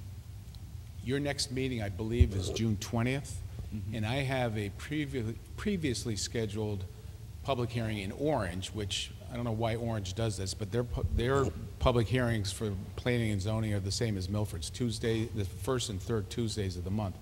So that if we can put it for the 20th, and then if I can have input with staff to have us placed on the agenda, and I can hopefully do my thing in Orange and then come over here, or vice versa. Does that work, Mr. Sullivan? So, Mr. Lynch, are you asking, what are you exactly asking for the 20th? The 20th, but then to have flexibility dealing with your office in terms of having this as an agenda item. So when you're being heard that night, you want flexibility in case you're not here, that we can put off the item till you arrive? I'll make sure I'm here, but it may be later, midway in your meeting, right? Yeah, that's fine with me if it's fine with the chair. Okay, what I would ask, is there any information that the board would be looking for from administration? Possibly, but we would deal with that at the next meeting. All right. Okay, so that meeting will be held open. Okay, thank you.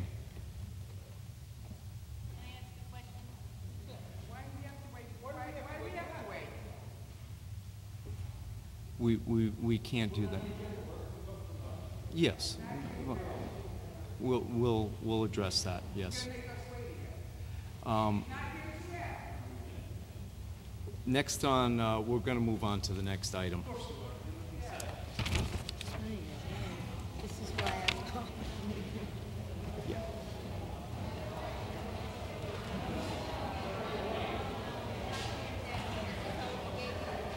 I'm sorry.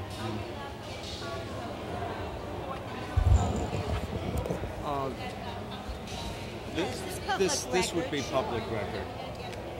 From Mr. Soltis, I believe. Planning and from Mount? Yes. She wants this? She wants a copy of this thing? That's what she said. Okay. Yeah. So, being the time of night it is, I don't know if the board wants, if they Yeah. all leave, right. the board will act very quickly. Yeah. For your public service, we all feel for listening to us. We really do. He said thanks for our public service. I think that this is why, I think June this is. 20th, right? Yes. June 20th. June. I think this is why Bob Smith waited, thinking this would happen. Yeah. Don't you? That was, I think, his I do. purpose. So let him see if there's not going to be a lot of people to talk against it, so maybe go for a half hour. That's what the board has done in the past. So do we have to You have to make vote? a motion to keep it going. All right.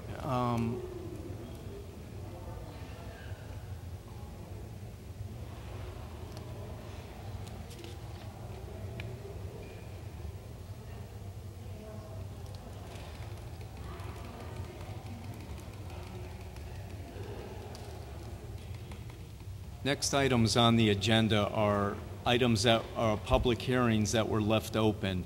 And before we get started on that, I would ask if the board wants to entertain extending this meeting by, I'm not sure how far we can go. Mr. Sulkus, normally it's 15 minutes or so? Typically, the board, when they vote for extending the meeting, it's in half-hour increments. Okay. I would entertain a motion from the board to extend the meeting. All right. Well, we don't have that motion. So, Mr. Sulkus will go till 11 o'clock, I would assume, or 7 minutes. Well, I mean, we're 8 minutes of 11, so I'm thinking 11:30. Oh, nobody wants to extend. we have a few minutes here, I guess, and we'll have to probably extend this to another meeting. I actually think we can get through a lot in 8 minutes. Evening, Mr. Chairman. My name is John Nuff. I'm an attorney with an office at 147 Broad Street here in Milford. I'm here tonight on behalf of Metro 150 LLC, which is the contract purchaser of the 16.24 acres of property in the CDD1 zone. On May 16th, you approved a 3-lot re-subdivision of land that was previously consisted of 6 parcels. This is a public hearing and a special permit and site plan application for an attractive 60,000 square foot retail shopping center on the approved Lot 1 of the re-subdivision, which will front on Boston Post Road. The lot consists of approximately 6 acres.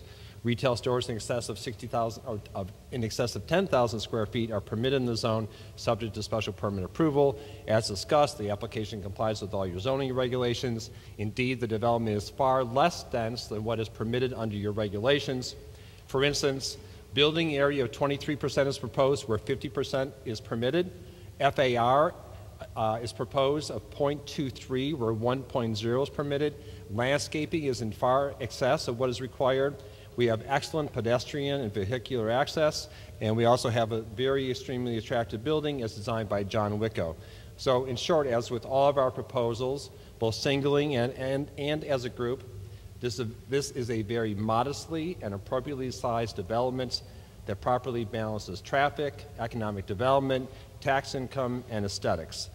From what I recall, we had no outstanding issues on the retail portion of our applications. We'd be happy to answer any questions.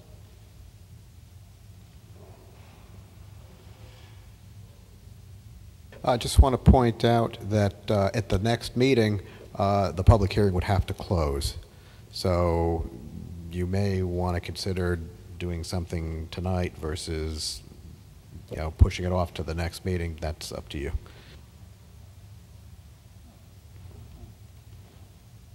Yes, Mr. Brown. Due to the time, I know that at our last meeting, we had some questions about the residential side of this. I don't know if we have any other issues. Is it possible to split this up as we did when we approved the property subdivision and just take into consideration each individual unit? And perhaps we can get through 1 or 2 of these tonight where we don't have any objections to things. Right, and I think that's fine because, we're keeping all the hearings very discreet. The public hearing that we're dealing with now is solely the retail building. which I think is about as straightforward as we can get. And obviously, if we need more time under the statute, we'd be happy to grant a consent to an extension of time. So. All right, so right now we're looking at strictly the retail, Exactly. which is item 2 on our agenda. Yes. So is there any questions on item 2 on the retail part of this from the board? Seeing none, this is a public hearing still and it is open. So I would invite anyone from the public, and I should actually read what we're actually looking at, just for the record. Is item 2, 150 Boston Post Road, 184 Boston Post Road, and 92 Plains Road, Zone CDD-1, petition of Metro 150 LLC for special permit and site plan review approval to construct a retail shopping center on map 43, block 304, parcels 80 and 80A, and map 53, block 304, parcel 82, of which Jordan Realty LLC is the owner. So again, if there's anyone in the public that would like to comment, first of all, in favor of this, please approach the podium, state your name and address, and keep comments to about 3 minutes.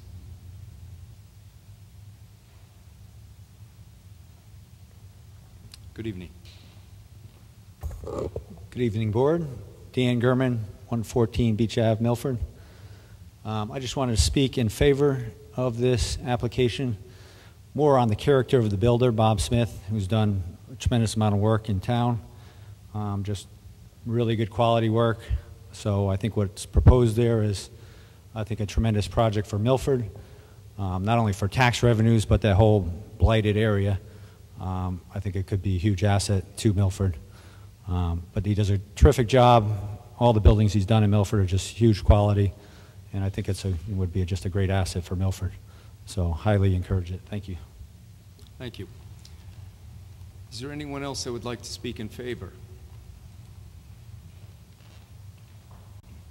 James Beard, 762 Wheelers Farm Road, Milford. I'd like to make a comment unrelated, if I could. Over 50 years ago, my sister and I used to come here for sock hops, and the sound system was much better then.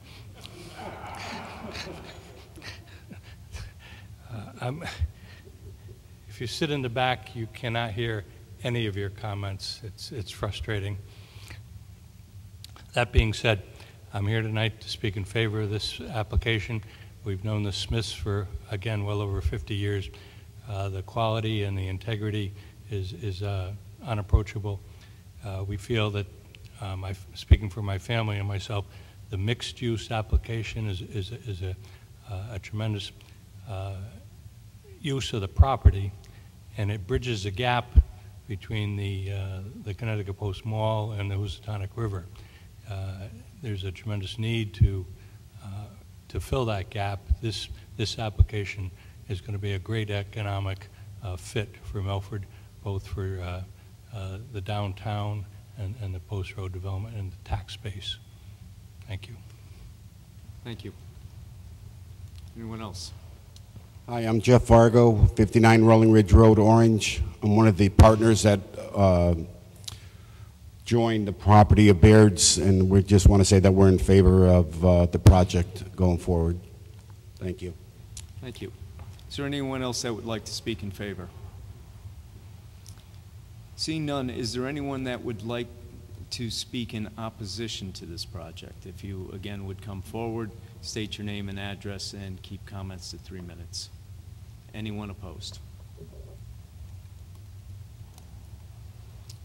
All right, seeing none. Attorney Nuff, I know you have another option here, but everyone's in favor, so I'll leave that up. Thank you, Mr. Chairman. We have nothing further. We thank you for your time. Is there any other questions from the board on this particular item? Seeing none, we'll close the public hearing on this portion of this. This is just the retail. Just for the retail, yes. And yes, Mr. Grant. Mr. Sulkus, we can vote on these individually, correct? Yes, you can. Okay. So I would entertain a motion from the board. Mr. Grant? I make a motion to approve the retail shopping center project at 150 Boston Post Road, 184 Boston Post Road, and 92 Plains Road. Is there a Second it. Tom Nickel. Is there any comments or questions on the motion? Seeing none, all in favor? Aye. Any opposed? Okay, motion passes. Being that Zolkas extend the public hearing, we have to keep it all open, correct? And the applicant has to approve that or agree to that? If you, yeah, I mean, do you want to, what are you asking? I'm sorry. Well, I'm asking, it's 11 o'clock, and I know the board doesn't want to go past 11. Okay. So we have other items that are still open here. Yes. Is next meeting still within our time limit? Yes, to it address is. these? Yes. Okay. Then we'll, And Mr. Chairman, if I can maybe just help speed things along, I think the next one, which is the hotel, maybe even faster than the retail one that we just discussed. So if you want to bear with us for maybe 3 more minutes, I think we can knock one more off the list. It's all right with me if it's okay with the board. Consensus? Yes? Yes. Okay, let's just. Thank you. Do you have to call the notice?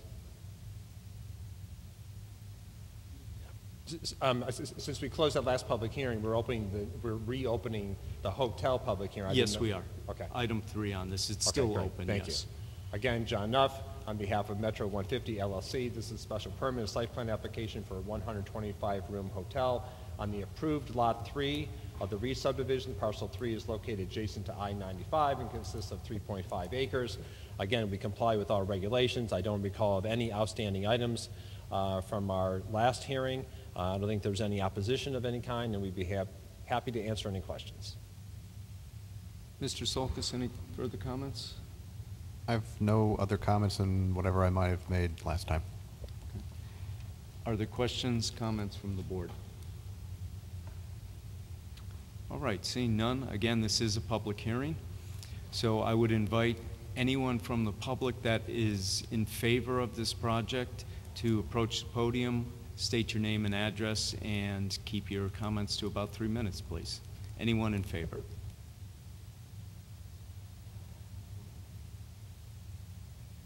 Okay, seeing none, I would at this time ask anyone that is in opposition to this project to please, again, come forward, state your name and address, and keep your comments to about 3 minutes, please.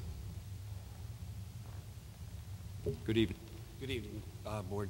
My name is Kevin Gosling. I'm the general manager of the Hampton Inn across the street, and my main concern is just really concerned about traffic. The other day I was leaving the hotel, and we have no problem making a right. When you go to make a left, the car's coming over 95, going 45 miles an hour. The light turns red. The car's coming off of 95 or going 25, 35, and it's just really difficult. And I just want to bring that to your attention. Thank you.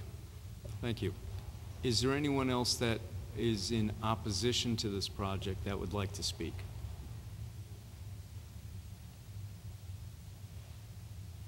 All right, seeing none, Attorney Nuff, if you would like to address the comments. Sure, Mr. Very quickly, we submitted a traffic report. Your police commission has found no issues with our traffic report. I know that there's a specific give and take at the last meeting between the commission and our traffic expert, Dave Sullivan, where they asked about the teeing up of our intersection with the property across the street. And Dave Sullivan gave the perfect and appropriate answer, which is that people can simultaneously make left-hand turns, so therefore there won't be any negative impact on the property across the street. Thank you. If anyone in the audience would like to address, we can rebut the comments that were just made.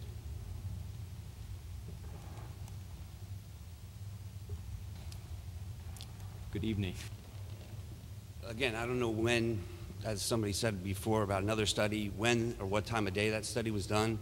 But sometimes the cars back up going towards 95, right up in front of my driveway, our driveway, and then to think that a teed up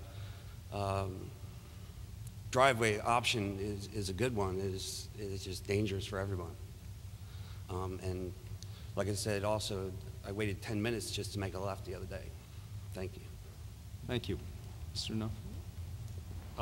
Thank you. Two quick comments. One, OSTA is going to have the final say about this entire project, and query whether the concern would have been raised if it had been some use other than a hotel that we're proposing across from the hotel. So that's all I have. Thank you. Are there any other comments, questions from the board? All right, seeing none, we'll close the public hearing part of this item, which is item 3, and would ask if the board wants to entertain a motion on this. Mr. Barone. I would make a motion that we approve this project. Is there a second? Second. Mr. Sutton. All in favor, is there any questions or comments about the motion? Mr. Actually, Grant. I had a question kind of thing. On the particular, on Plains Road, is there the ability to, I guess, widen that in at any point so that basically if there is cars queued, they would be able to go by? Or if somebody wanted to turn, they could go by. I know in a couple of places in town where people are turning, especially to the left, the street has been widened or the thing so that there's enough room to keep the traffic flow going around. And if you recall last time, Dave Sullivan was very specific that there is sufficient room that someone's making a left into one of our driveways, that there's sufficient room for another car to pass by them on the right and to continue on their way. Okay, then I would like to add to the motion to approve that basically either the road be marked, striped, or actually curb changed to allow for to show that type of bypass.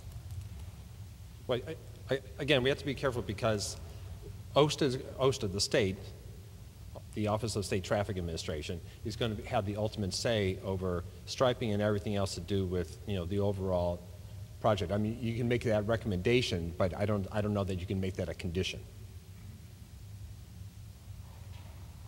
Mr. Solkis, any comment on that? What you're asking for is an off-site improvement, which you can be nice and ask, but you can't make it a requirement. You're limited to what's under your jurisdiction, which is the private property. The roadways, and again, as was stated, are going to be under the jurisdiction of OSTA, and if they want to have it remarked and widened, they will do that as they have on multiple other projects in the city, but we can't require that. Mr. Chairman, if I would, it's require for the applicant to go to the state and ask that question? Yes. Yes, Mr. Chairman. Yes. Robert Smith, Metro Star Properties. I totally agree with Mr. Grant on what he's asking for. The only thing I get concerned about is if we put it in this approval and the state does something different, we have to come back to you, and the state has ultimate authority on this. So I agree to have the turning lane it should be there. I agree with all that, and I think our traffic engineer has addressed that. But the state's ultimately going to want the same thing or more. And we can't control what they say, and they have the ultimate say, and we don't. I don't disagree. I think it's the right thing. I just want you to know that they have the ultimate authority, and then they could approve something that doesn't coincide or be symmetrical with your approval. That's all I'm saying. We think it's a great idea. All right. And also, just to let you know, Mr. Grant, the state won't look at this until you approve it. So you have to approve it before the state will do something.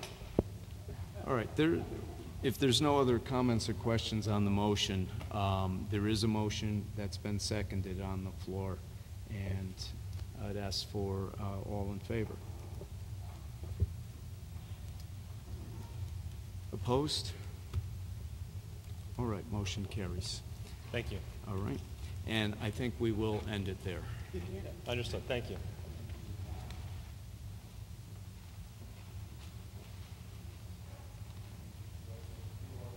A few other items. Any liaison reports? Seeing none. Regulation Subcommittee update? None at this time.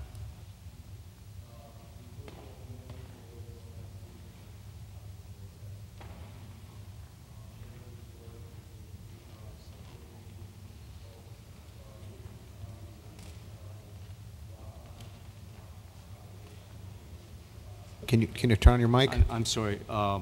Lot consolidation and lot line adjustments to 149 and 145 Bridgeport Avenue and 15 Pickett Street as a lot consolidation. Mr. Sulkus, do you want to comment on that? No, you did Yep. what you reported it It's into the just record, more which is just, the requirement. reporting. I'd just like to say that I was very impressed with the performance of our new seasonal temp this evening. She probably did as good a job as the former secretary who used to occupy that seat. I'm not doing the minutes. Motion to adjourn? Motion to adjourn. Second? All in favor? Aye. All right, man.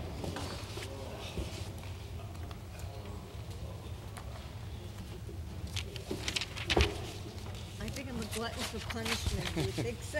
You think I'm a masochist or something? Yay.